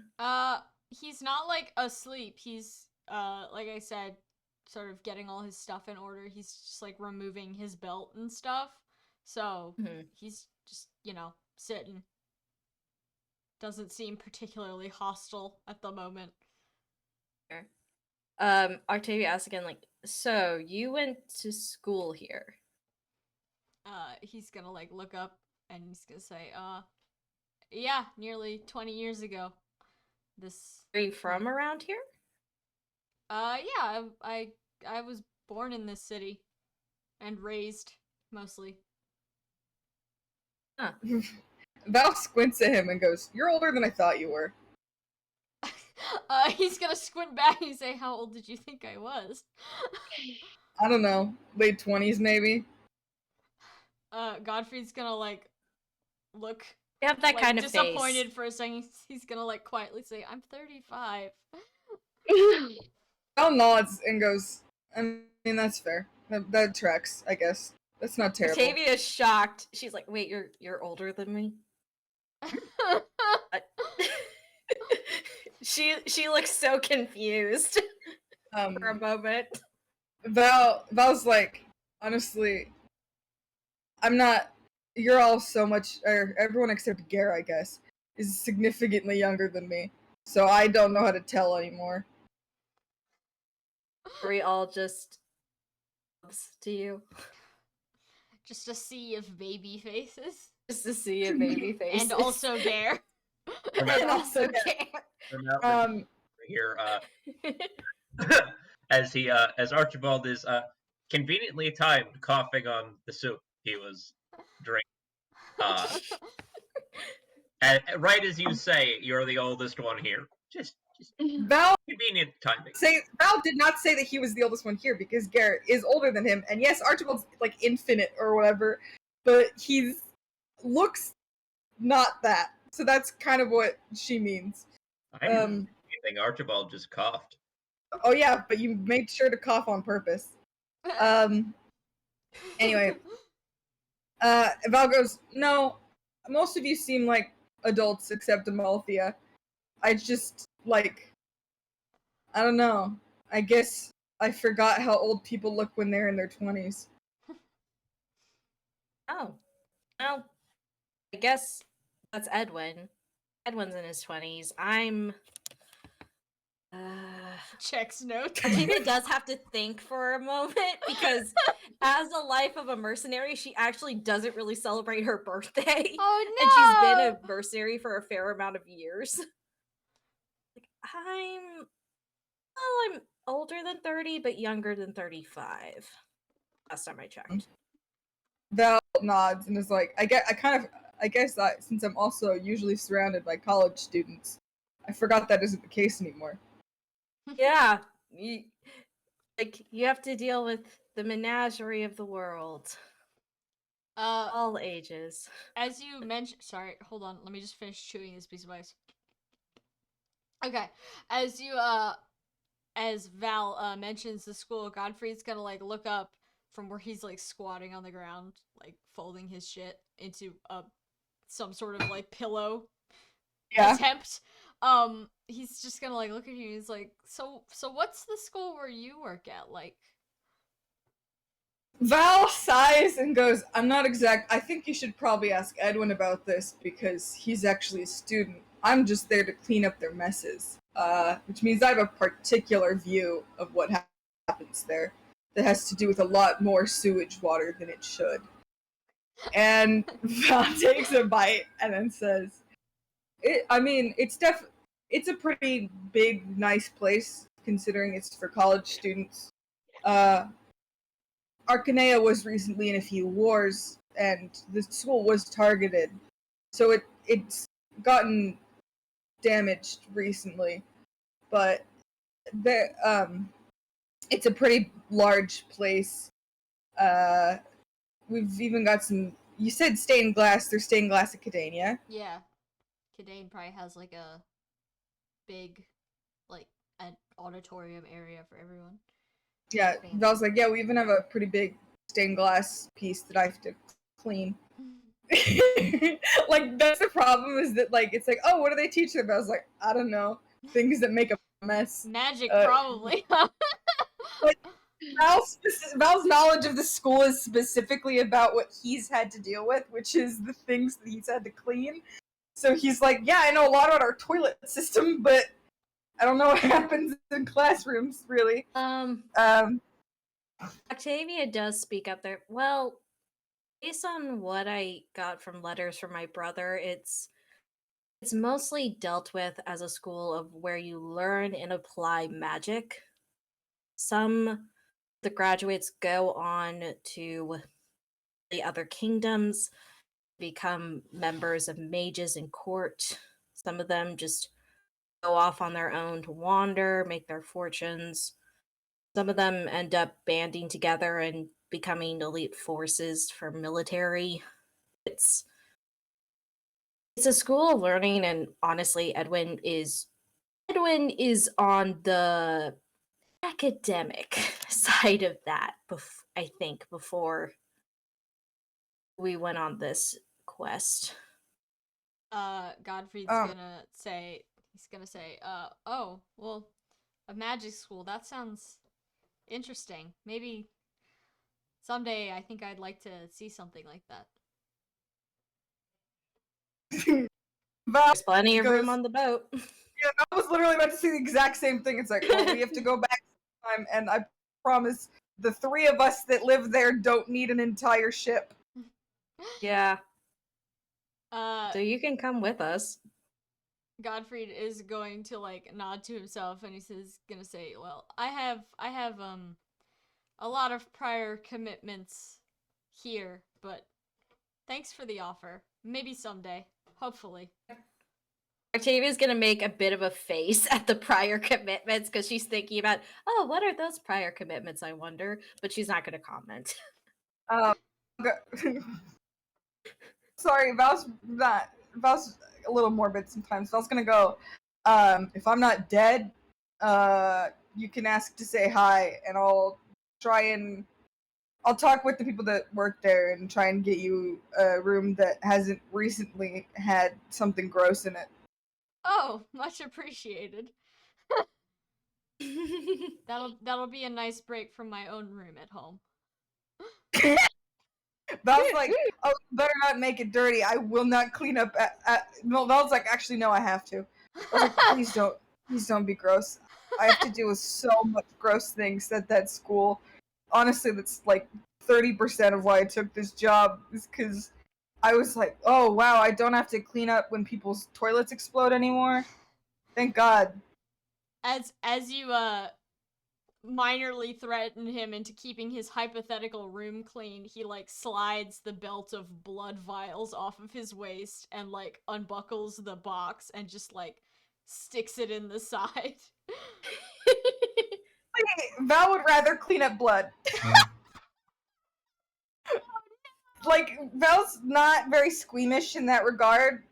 As an old general, like, he's seen really gnarly wounds and stuff, so he's like, it's blood. You know, you just use lemon water and you just cold water and you scrub at it and it's fine. So like, Val's not like, that's not his concern. He just really doesn't like dealing with sewage. It's I mean, who does? Feeding those kids.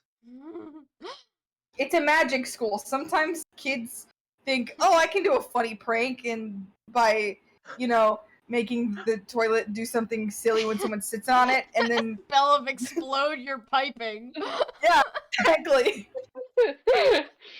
And there's also like the kids that are like working on like potions and stuff, and they're like, "Oh no, I messed it up," and they're like, "Oh, I know how to throw this away," even though there's a designated place to throw away potions that don't work. That's much more handled to do it, and they try and flush it down the toilet. Oh no!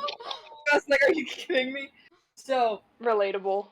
Yeah. like, I just have to, like, and then also, I mean, this is based on my own college experience. I say as I'm sitting in my college dorm. God, what have you put in your toilet? I haven't put anything in my toilet. But the building is old and breaks frequently. Yeah.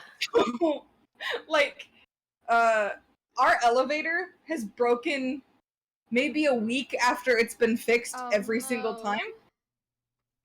So, like, that was... What floor are you on? The 5th. Oof. Oh boy. Exercise. No, we have 2 elevators, so it's usually fine. But, like, one of them, the button for my floor, it'll get fixed, and then about 3 days later, it won't turn on anymore when you press it. Oh no. And so you just have to press it really firmly and hope it opens your floor. Oh dear. Anyway, but like, luckily I don't share a bathroom with anyone, but the people in my suite that have their own bathroom, which is 5 people to 1 bathroom, they've had that toilet like fixed like 3 times. So I assume, you know, that's pretty standard for old college buildings. And yeah, Kadane definitely has the magical equivalent of faulty elevators and bad toilets. yeah, so Val's just had to deal with a lot of stuff, especially since they've worked there for 20 years. Seen it all. Yeah. She's seen it all. She really has. So, but Val's like, I mean, the chances of me being alive when your prior commitments are done, or even when this mission is over, are not 100%. So, feel free to inflict all of your issues on whoever my successor is. Godfrey's just gonna like look at you like, damn, that's morbid, and then he's gonna nod and he's gonna say, I'll keep that in mind. And then after he finishes getting all his stuff together, and he's just wearing like his he's got like 2 coats on, so he's wearing his undercoat and the rest of his clothes. He took off all like his armor and stuff. He's just gonna like reach into his box again. He's gonna grab a couple things. He says, I'm gonna get ready to sleep now, so I'm just gonna one moment, take care of some stuff. And he's just gonna go into the bathroom, and he's gonna shut the door. So Octavia and Valente are now alone. Okay. And the others are all finishing up their meal at this point. Okay. Octavia is gonna be like, hey, so, like, I know it's not because I don't know how to phrase it. It's just, so you know how I am technically not affiliated with Kadane at all, and I wasn't conscripted into this? I mean, I didn't, but I assume Val did, so Val not. I mean, I knew you were affiliated with Kadane, but not that you weren't conscripted into this. I assumed they hired you. Yeah. But Val nods and is like, yeah. I basically agreed to come. She awkwardly laughs. It's clear that she's kind of nervous, but also trying to get through. My cat's going crazy in the background. Sorry. It's okay. We can't. But I said if I came back with the Book of Naga, I would be allowed one request. And that request was I could go into combat with a mage named Arlen. Val's like, you mentioned a brother. Yeah. Well, he's dead. just like a lot of people died in the war. And Arlen was his commander. And yeah, you're familiar with war. People die, people get hurt, all those things happen, and there's not really any rhyme or reason for it. That's part of the reason why I stayed out of it. I didn't go for jobs that would, I think, directly go into the conflict. I just stayed out of it. But afterwards, when I came out, I found that my brother was dead, and Arlen, who was in charge, who sent him off to battle, because that's what he told me in his letters, that he worked under him and he believed in him. He was going to lead Dane, though he had his doubts about going against Altea's forces. And Arlen's still at Gdain. He still has his position. He still has his life. And that makes me really angry. Val nods and is like, I know him. And honest, did she say her brother's name? His name's Yodel. Basically, Yodel is a character in Mystery of the Emblem and New Mystery of the Emblem, where he is, I think, the boss of the map, and he has doubts about fighting the army when you go, but he can't be recruitable, and he's one of the only unique boss sprites that you can't recruit. Yeah, okay, Yeah, so Val definitely knows Yodel. So Val sighs and is like, yeah, as much as I pretend that I'm just there to clean up everyone's shit, which is true, I do know most of the students, and I do know most of the staff. I mean, I've worked there for 20 years. You don't. Mhm. There's no way I don't at least know all the staff.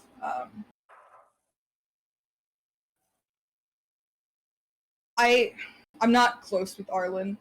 I tried to distance myself from any military personnel because I didn't need anyone asking about why I left, especially after the one kid who was mad. My only thing about working there was that if someone makes a mess when they break a rule, it's not my job to clean it up. You know, if someone's like, "Oh, I'm gonna do graffiti," it's their part of their punishment has to be that they have to clean it up. I'm not cleaning up anything anyone did intentionally to be an asshole. And a kid got mad that I made him do that, so he started the rumor that I got dishonorably discharged, and of course I didn't really care enough to be like, oh no, I left the army because my wife died and it made me sad. So I just kind of let it happen, and so I've avoided Arlen mostly. But I will say, I stayed at Kadain during the war because I wanted to make sure that any student that didn't want to fight, that was scared and wanted to hide, would have someone to protect them if someone came to the school. And even though I didn't want to fight anymore, I mean, obviously, maybe that reawoken my spirit, seeing as I'm here, but I didn't want anyone to fight if they didn't have to. So I'm very sorry your brother didn't feel that he was safe enough with my protection. Val, you don't need to say sorry. You really don't. Little is was a few years older than me. He was old enough probably to make his own decisions, but I say that, and yet I'm still going on this whole mad dash across the continent that has gone to shit just so I get the chance, maybe, to kill Arlen.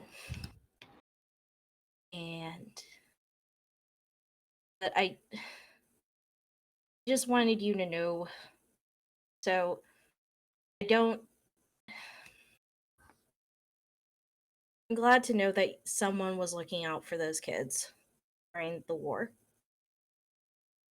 It's good. Yeah. Val wipes at his cheek. He's not crying, but he does look pretty anguished, like he could be. And then he's like, Isaiah died of the flu. There's nothing I could do to keep him safe. But I wasn't about to send a bunch of kids into war. I failed. I didn't fail Isaiah. There's nothing I could do, and I know that. But I'm not going to not keep kids safe simply because I couldn't keep Isaiah safe from the world. There's nothing I could do. So sometimes, I don't know, I get protective of kids. And Octavia is like, well, you're doing what you can. That's a hell of a lot more than a lot of people can say. Val shrugs and is like, yeah, that's fair. As you guys are having your quiet, serious conversation, you notice that those that are eating outside are starting to get up and put away their dishes.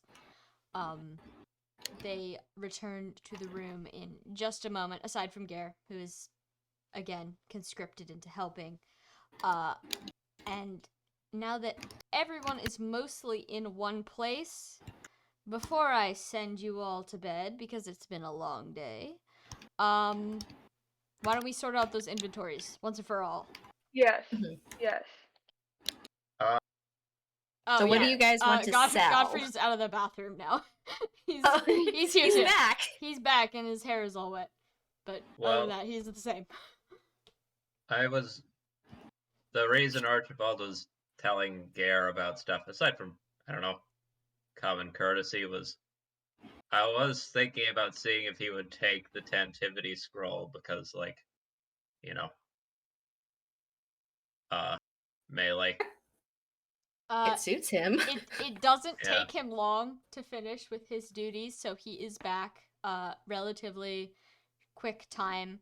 You guys are just sitting down to like discuss and dish out stuff. So he returns. Oh no! Let it be known that the second I walk in and I see two other people on the floor, I'm like, hey, and then I immediately walk over and lay down on the floor, like no hesitation, no am I sleeping on the just down. Floor party, nice. Octavia's just leans over because I'm guessing, was there a chair next to the table? Yeah, there's chairs and tables. And okay, she was using the chair, so she so she was using the chair while Val was using the couch. She just looks down at Archibald and she's like, you can take a bath here. Val coughs into his arm as he's clearly trying not to laugh because she's like thinking to herself, girl, he ain't gonna bathe. I'm trying. Archibald just sort of slow turns his head to look up at both of them. You know I have bathed before, right? Yes. Amalthea's gonna grumble under her breath. Not recently. Yeah, well, you know. No, I don't. It's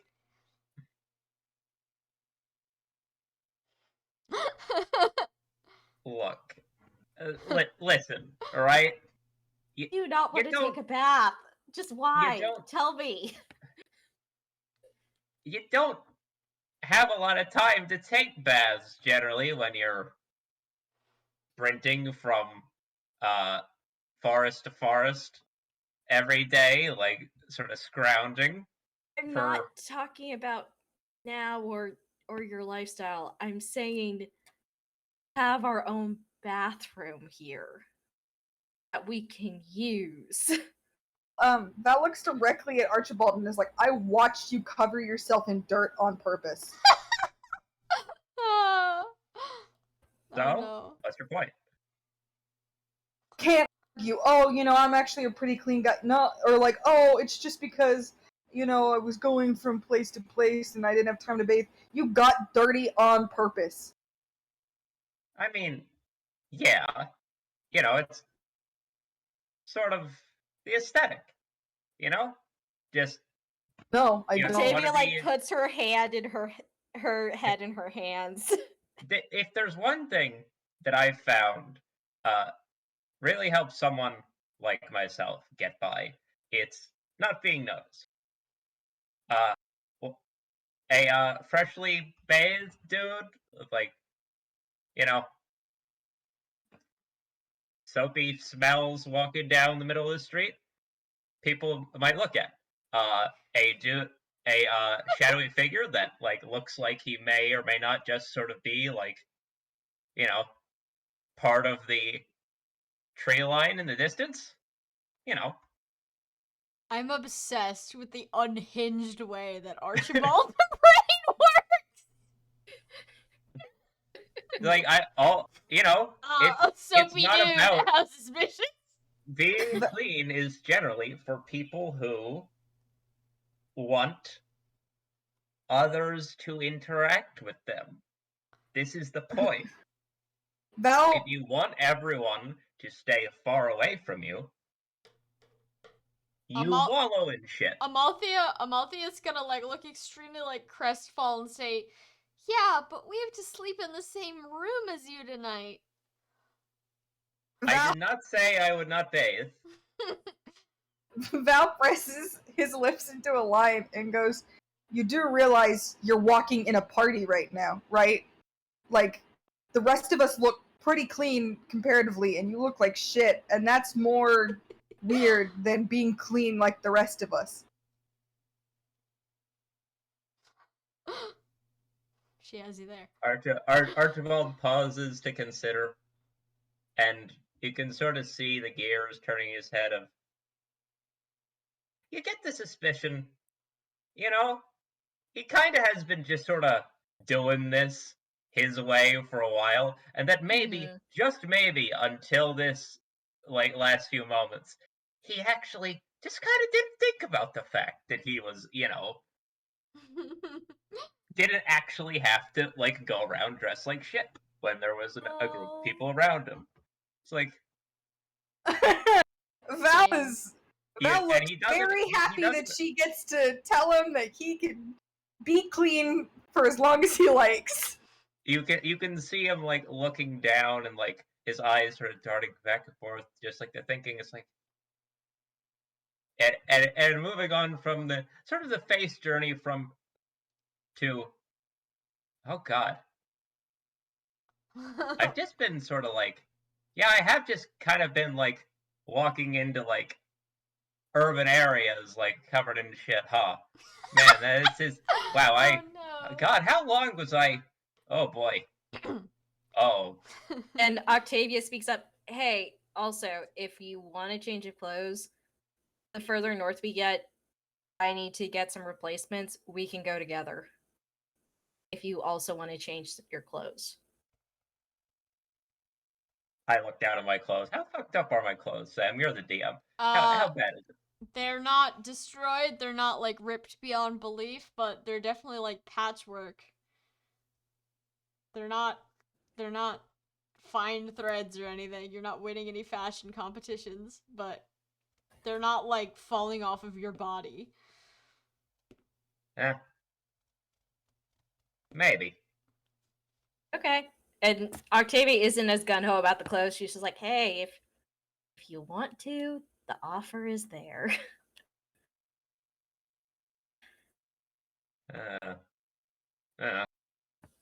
He's still sort of thinking, God. Oh man. Being in the woods alone for 1,000 years really did fuck with me, didn't it? Oh shit. Just sort of staring blankly. He's doing what Gottfried was doing earlier, just kind of. That was Oh a man. weird stare. Sorry, 1 minute. My cat is getting into stuff. Val doesn't necessarily look like agonized or anything, but like Val considers patting him on the shoulder and then is like, wait, no, he's still gross. And just goes like, well, I mean, maybe don't just, I don't know about Manicheets, but I do know humans are social creatures. So maybe don't let yourself just be in the wild forever anymore. Manicheets are social creatures, but frankly, There's just something wrong no with this particular desire to socialize with any of them. That's fair. You are socializing with us. Yeah. And you're better company than the dragons. Though, mind you, I don't know how that sounds to you, but that's not exactly the highest bar. That sounds I realize now that sounds maybe impressive. It's kind oh, well, I'm sorry, was that insult? That was probably insulting. No, I don't have a point of reference. You're the first Manicheet I've ever met, Archibald. Yeah, same here, but also, I'm the janitor. I'm not exactly like, wow, I'm so cool and everyone's favorite person to talk to. You're fine. Don't worry about it. Yeah. Yeah, I bet far worse than all of you. Far worse.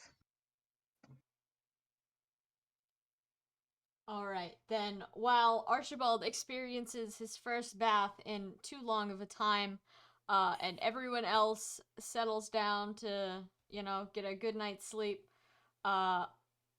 this is my final call to the players. Inventory management. We're doing it now. Yes. Oh yeah. Alright. Will Gare take the thing? That is the first question. Okay, wait, before you guys go to bed then. Gare... God damn it. Gare does, in fact, take this scroll from you. After giving it a hearty read, he would be happy to take it from you. So you can add that to his skill list. And delete it from I your will do inventory. that because it's in my inventory right now. Okay. I don't even remember what Tantivity does. Fence. So, looking at my tomes trying to get rid of one, I think I would have at the very least. Well, okay, these are the cost. How much do we sell them for? Is it like half of that or something? No, you sell them for full cost. Okay. But as you line up your tomes on the table, which ones are you thinking of getting rid of? Malevolent text. And then I'm not sure about the other one. They all have specific things they do, so it's killing me. Yeah. Godfried is gonna look at where you're organizing your stuff, and he is going to make the suggestion that perhaps he should take one of them, because his is going to be non-functional soon. Yeah. Well. Also, you took bolting, right? You took bolting? Yeah, I was going to, but I need to make a space for it. Okay. Do you want to trade with him? Sure. I'm looking at how his scope works real quick. It can be used with anything that's not a siege tome. Yeah. Yeah, but does it take into account the tome's actual attack power? Yes. Yes. Okay. It basically just modifies the distance it can be fired at, with extra stuff tacked on there.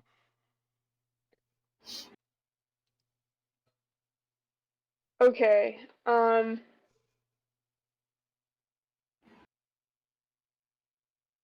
Maybe what I should do, since I'm not as worried about the always hits anymore, maybe I'll give him Malevolent Text and then sell Glower, because that one's 700, which would just about get that sword for Octavia. Oh. How nice. Yeah, like Octavia does have 165 gold pieces, so it's like if it sells at full cost, she'll be. And if Edwin is fine with that, she'll be able to buy the sword.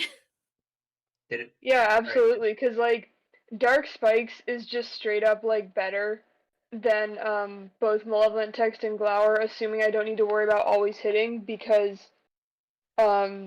things tend to not have super high resistance anyways, and I have the spur magic, so, like, I'm not really worried about stuff hitting.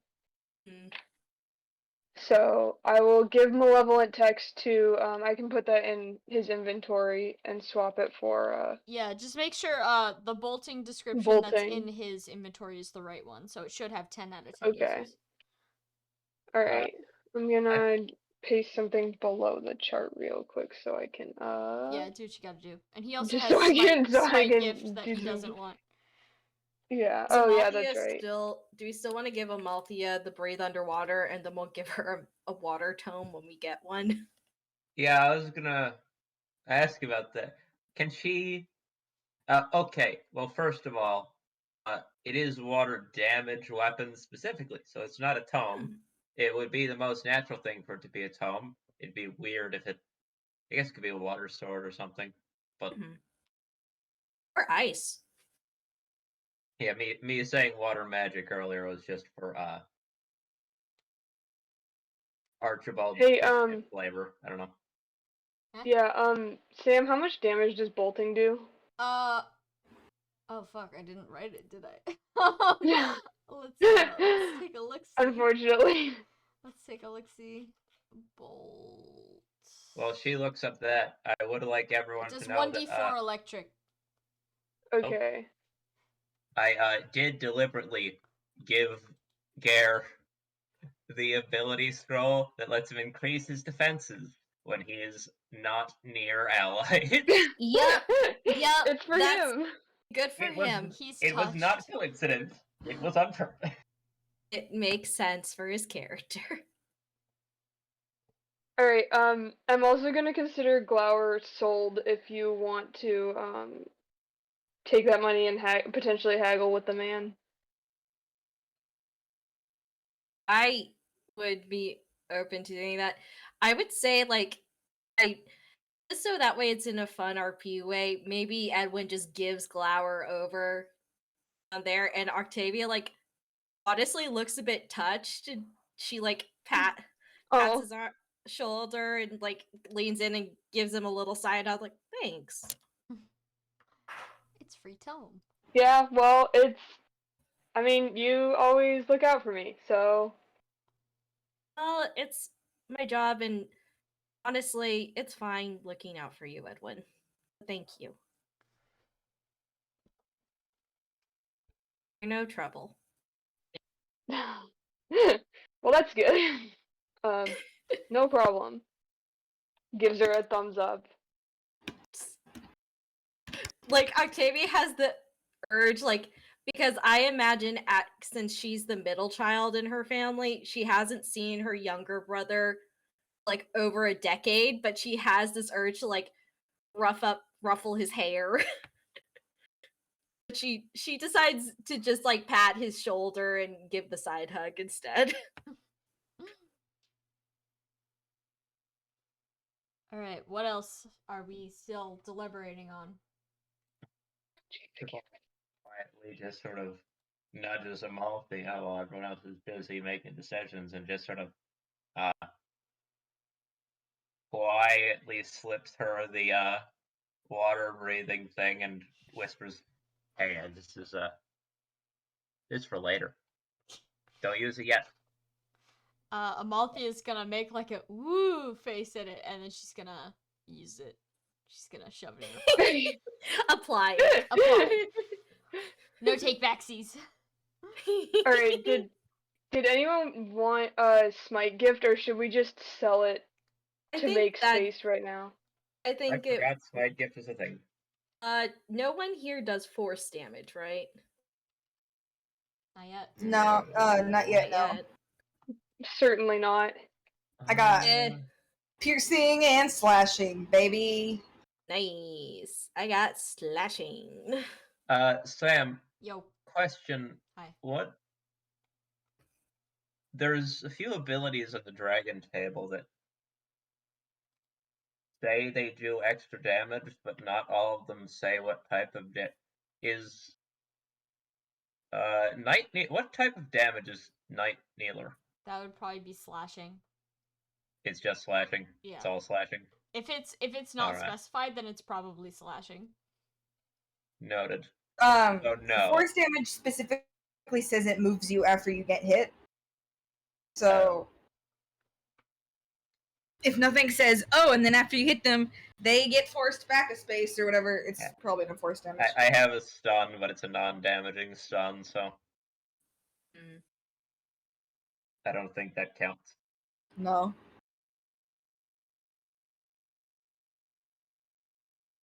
Can't be force damage if it's not damage. So true. Alright, so are you planning on selling that one? Sure. Maybe we should, are we gonna sell yeah. that at the start of the next session or something? Yeah, you can just leave it in Godfrey's inventory for now. Yeah. He doesn't need the extra space to sleep.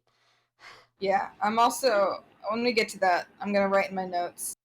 Reminder, self-flycatcher. Mm-hmm. I would sell practice katana, but its +5 speed is really nice. Yeah. And I have something that does 1d8, so I like using Fiend Cleaver a lot better. Nice. Frick. Okay. Alright, is that all the inventory organization before I sleep all of you? I believe so. That is all the inventory. Yep. Alright, then one more thing before we call it quits for the night. Can I get a luck roll from everyone? Oh, here we go again. Yeah. Here Who we gets go. the green nightmares? Who gets Hold on, I gotta nightmares roll a bunch of tonight? dice for NPCs. Okay. They also get to have fun. -3. I forgot about that. No. Ooh. Wait, as your mod Holy or shit. as like what you got? As her mod. Okay. Okay. I forget. Historically, Oh my it's the god. highest. Is it the highest or lowest roll that's bad here? The lowest. Lowest. I got a Lowest? nat 20. Okay, Octavia's probably safe. But Five. it's 1, so a 19, but No, nat 20s are automatically a 20. I got a 5. oh no. Who else? Guys- Sound off. Archibald. Guys, I just got a 17. Okay, Edwin. Holy shit. 6. This Wow! is when you get a 17. Almost Sorry, got I three. was I was spending that time trying to figure out if wait. Sorry, it would be 7. I was wrong about my modifier. I was spending that time trying to figure out if that was the 9 or the 6 on my dice. Oh boy. What? Didn't Edwin get a 7? Yeah. Oh. I rolled a 9 and the modifier was 2. I thought it was 3 for a Okay, second. so who has the Or lowest? -2. Yeah. That's still Edwin. Edwin has the lowest? Still? Wait, really? Wait, what? I thought Val said. I thought Val said Oh wait, 5. no, I did say a 5. I rolled an 8, but Yeah. it's -3. My bad. Okay, Okay. welcome to the Shadow Realm, Val. Edwin, Oh no. you get to live this time. Okay. Lucky. I Finally, love sweet that. dreams. The best part about this is that no matter what happens, Val's going to assume that, like, the topical solution smells or Drugs. something weird. He's gonna be like, oh, that was fucked. A and then drug not trip. care. Yeah. Alright, let me just pull up my notes. Drugs. I didn't realize that taking a higher luck growth would mean I miss out on all the potential nightmares. That's so sad. So sad. We'll get you one yet. We'll get yeah, we'll there's get still you plenty of eventually. time. Where's your bad rolls when you need them? Yeah, right. I don't know. Was everyone here? No, I think it was just me, Sam, and Rand. But while Sam was setting up, she said something about the campaign, I think, and I rolled to insight check her, and I rolled Yeah. a natural 18 or something. I was It's like, very you gotta funny. Be, If I insight check the DM as a meme, I roll like nearly 20s. But anyways, before we get too off track, Val, my Mhm. dearest Val, you suddenly come to consciousness in a small hallway. It is unfamiliar to you, but you can hear noises. You can hear, like, people talking on all sides of you. Are they speaking a language I can understand? Yeah, they sound Okay. like they're speaking just either normal common language or some dialect, you know. But it's Okay. a lot of voices. They're all talking about nothing in particular. It's mostly just like white noise. Hmm. And as you stand up and investigate, you do indeed find yourself in a hallway, as I said. And on each side of you, there are 2 doors. There's one door on your right and one door on your left. Okay. Are they identical? Yeah, they're identical. They're identical wooden doors with a window at the top of each one. Okay. Can I look through the right door window? One moment, please. Yes, I mean, yes, obviously you can. I'm just looking at my notes. No! No, you're fine. the window has curtains on it, sorry. The door that is immediately to your right, you look in and it looks like a classroom.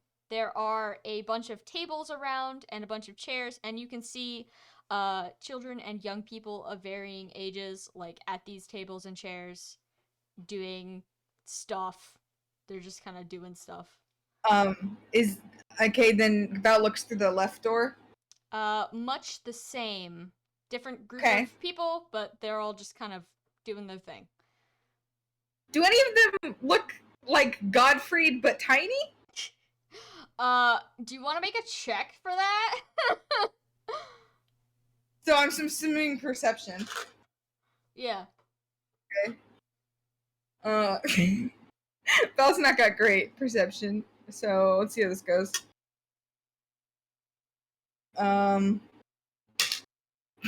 Yeah, that's a 2. That was -2, so 0. All the faces and the of the young people are just kind of like a blur. You don't really pick out anyone that you recognize. That's fair.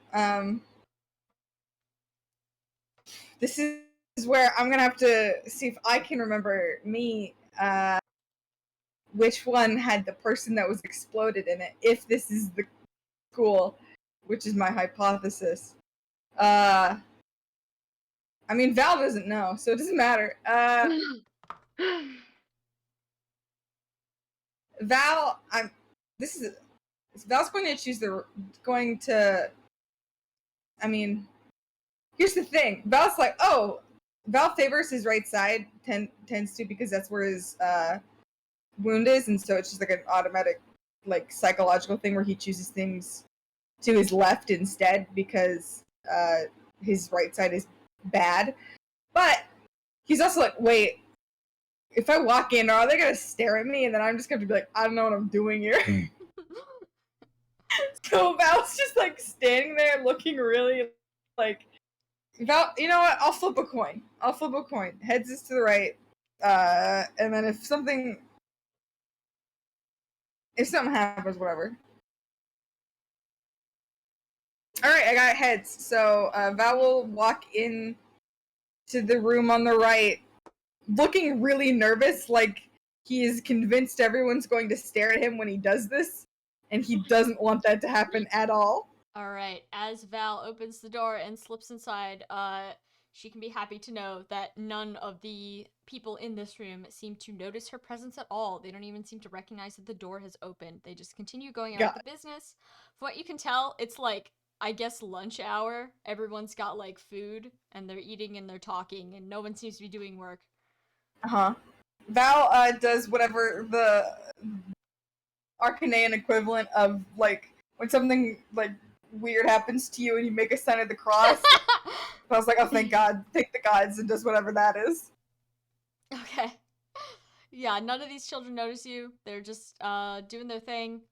There's an adult person. Again, you don't really see faces, it's just kind of a blur, but clearly your brain recognized adult person at the front of the room, also sitting at a desk, like doing their own thing.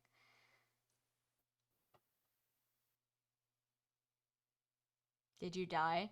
Did I die? No. Oh. No, you have to remember my mic sometimes makes me say sorry. things. I don't know. I guess Val goes over to see what the adult is doing. I don't know what else Val would do other than like stand there. The adult is seems to be grading papers. They have a big old stack of paper in front of them, and they're just kind of flipping through them, assigning grades. You know, normal teacher stuff. This is definitely a school.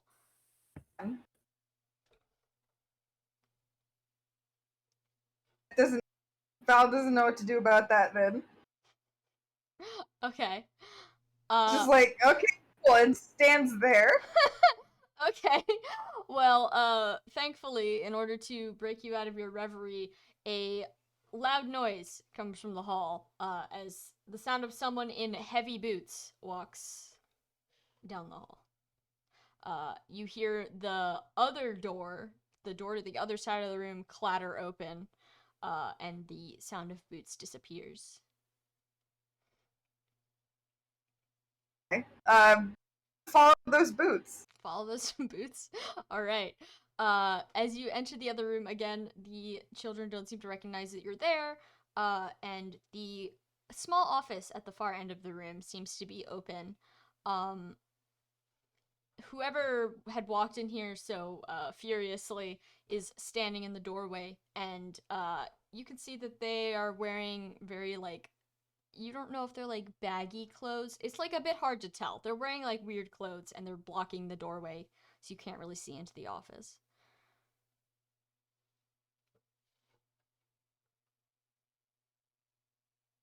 To do. Val, like, that's the thing is like Val isn't a naturally curious person. Val's like, okay, and then would just like space out. Like You can just hang out. That's a valid tactic. You can just say I don't do anything, and then I will. Yeah, continue. Val just okay, cool, and it's just like fine and doesn't do anything. The person who's standing in the doorway raises their voice suddenly, and you can tell it's a man because they have a very like gruff, heavy voice, kind of like a chain smoker almost. And as they stand in the doorway, they raise their arm, and the hood of their cape falls off, revealing just like a big mop of greenish hair, and they raise their arm, and after shouting something that's not completely intelligible to you, there is a loud banging sound as flecks of something red explode from the doorway. All of the young people in the room simultaneously turn to where the sound came from, and a young girl sitting right next to like the opening of the room begins to scream loudly. So he's like, it's a murder. Aha! I solved it. So Val is going to look directly at the man who definitely just exploded a dude, or the person at least, and is going to try like, is that person's face any clearer, or is everyone just kind of? Do you want to make a specific check on this guy? Yeah. All right. Okay. Val, my bestie Val, please have eyes. I understand that this is your subconscious, but come on. We can do this. Okay, I almost pulled up my D12. That would have been... Oh! Dope! That's a 15. A 15? As you, like, dart forward to try to catch a glimpse of this guy's face, you can see that, whoever it is, they have, like I said, thick green hair, definitely, like, masculine, very, like, chiseled face. Probably a little bit old, like 50s, maybe? Like, not 50s, maybe younger, maybe, like, 40s. They have greenish eyes, or he has greenish eyes. Fuck. Calm down over there. And he's got like scars all over his face, so he's like clearly been in some fights before. Scars and blood, because he's now covered in exploded man parts. Awesome. And as he like turns away from the crime and all the children begin to run out of the room, and the kids from the other room have heard the sound as well, and they're like, oh, poking their heads in to investigate, only to be pushed back by those that had seen. Slowly the world begins to fade away into wakeful blackness. You awaken to the hard sensation of something on like the hard floor on your back because your wound has woken up a little bit. The room is still very dark. It's clearly nighttime, but someone is stepping over you as you sleep. Do I know who it is? Would you like to make a perception? I'm gonna make you make a perception check. You just woke up and it's the middle of the night and it's dark. No, that's definitely fair. Let's hope we don't roll low, because if Val doesn't know who this is, Val's punching them in the crotch. The chances of this being Godfried are so fucking high. Sorry, sir. 5. You're getting punched in the dick. You want to make a combat check to try to aim? Oh no. Okay. So, I'm assuming this is with strength? Yeah. Yeah, you can. Oh, you can No. Roll to hit is with skill, isn't it? Yeah, you can roll the hit with skill. Start initiative. No. Okay, great. That's a 2 minus 1 to a 1.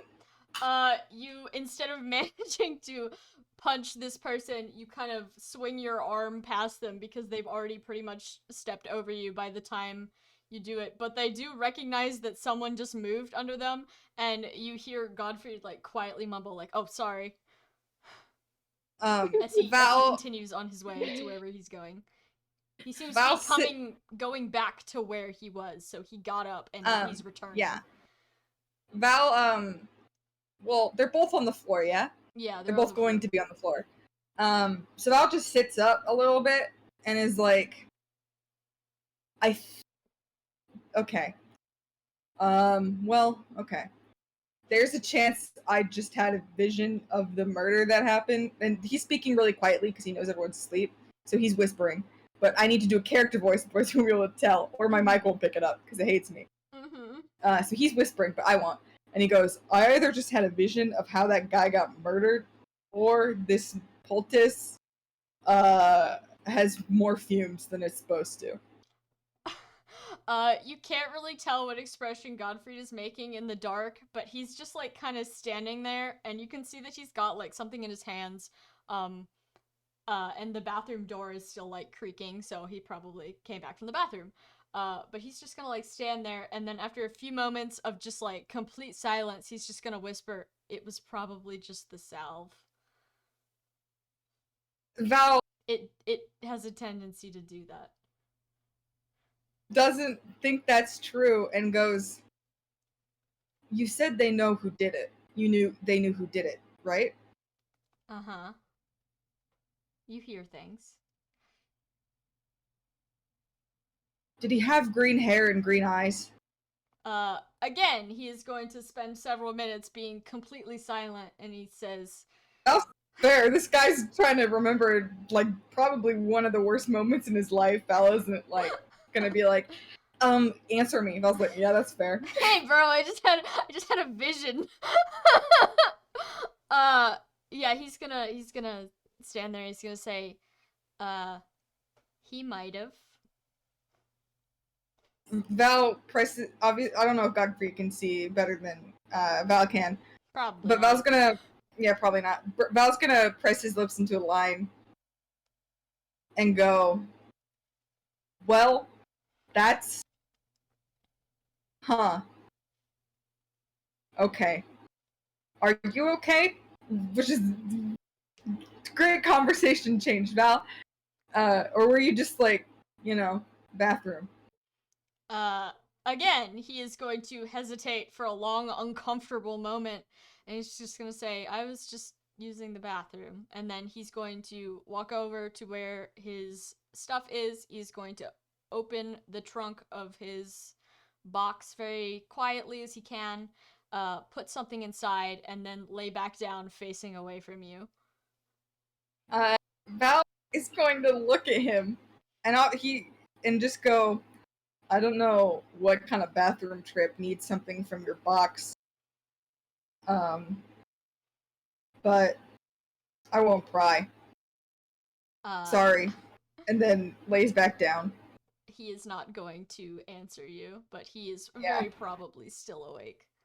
Oh no, Val doesn't think he's asleep. Val's just like, he probably doesn't want to talk about it.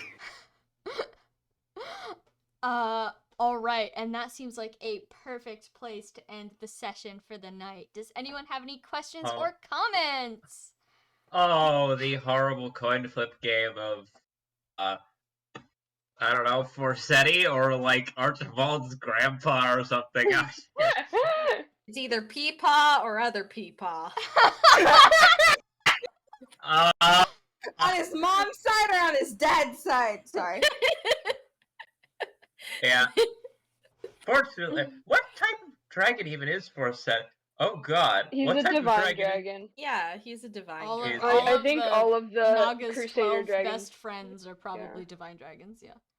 Yeah, he's not listed on the wiki though. Which I think Forsetti? He's definitely anyone's- listed on the wiki. yeah, what I think kind of Forsetti dragons? Oh. is supposed to. He's supposed to be like the youngest of the divine dragons, and I think if there was any that was said not to be a divine dragon, it was Salamand. But I am very rusty on all of this. No, but to be honest, probably Salamand and Forsetti are. He's a fire dragon. Yeah. Salamand. Yeah. Salamand's specifically Yeah. a fire dragon, and it's implied to be. Yeah. Shoot, what's the name of that other guy? Bantu. Yeah, Bantu. Oh, It's implied to Bantu. be Bantu. Oh, I didn't even know that. Oh shit! It canonically lists Forsetti on the wiki as an other, Ooh! along But, with yeah. like Grima and shit. I think mean, it's the feathers. Because, I think it's because when he's called a divine dragon, it's in the like optional like novels or whatever, which are like honestly kind of garbage. But I think they keep it in some of the mangas or something, so it's just in enough things that people tend to take it as divine dragon. Mhm. I used to be really up on this because I really like Forsetti's the one that I cared about, but We all it's care been a about while since I Forsetti. read all of it. We are all love a divine trash You are dragon not in this immune house. to Forsetti. You are not Yeah. immune to Forsetti He propaganda. just has so many problems. How could we not like him? I know. He has even more problems than Lewin. Huh. Oh god! Things that make Sam, you say, if- I don't know If I don't know there's- anything about Jugdral at all, but the funniest thing I've ever heard was the idea that Lewin was actually really stoked to be a dad, and then he died, and Forsetti was like, I'm gonna be an absentee father, let's go! Yeah. Yeah. Yeah. Because that one's actually definitely in the game where like he just died and Forsetti like, my hey, that's a city free now. body. My Yeah. city Don't now. mind if I do. Yeah. Some people negotiate whether or not. Spoiler for Fire Emblem Genealogy of the Holy War, everybody. Sorry. But some people debate whether or not Lewin is still in the body Yeah. to varying degrees. Yeah. I think the a fun good part old- is picking different options to go with every time. No, yeah, exactly. And each one is sad. Yeah, because I I- think in like some interview with Kaga or something, he was like, yeah, we didn't want to give a definitive answer so people could pick whatever they want. And I was like, cool. This is now the source of endless debate. Yeah, it's fun. Chubby, what were you saying? Huh? What were you saying? I was gonna say I am fond of the Dr. Fate option for first, where like Lewin just kind of gets put in the little timeout box where he gets to watch everything and do like running commentary as Forsetti. Jesus, Yeah. take the wheel. Alone on a Friday night? God, you're There's pathetic. in Young Justice, there's a lot of sequences where they have like they show Dr. Fate talking to the people whose bodies he's possessing, and they're like basically standing in a foggy void with a TV screen in front of them, talking to the disembodied voice of the helmet. Like, dude, you know you're kind of a dick, right? Like that, except with like 10 times more divorce. Yeah. Wonderful. 10 out of 10. Recommend. Yeah. All right. I swear to God, Sam, if it turns out I'm descended, that Archibald is descended from Forseti somehow in some weird twist, like everyone's just been talking about how he's got so many problems. He's And I'm been an sitting over here absentee going, father for the past 3,000 years. I left. He has to my watch family, over Jugdral. I left my family history in your hands, and if it does turn out to be that, then I actually should have no reason to be shocked. Listen. Forseti is the god of the wind and a bunch of other things, but first and foremost, he's the god of trans-mask absentee fathers.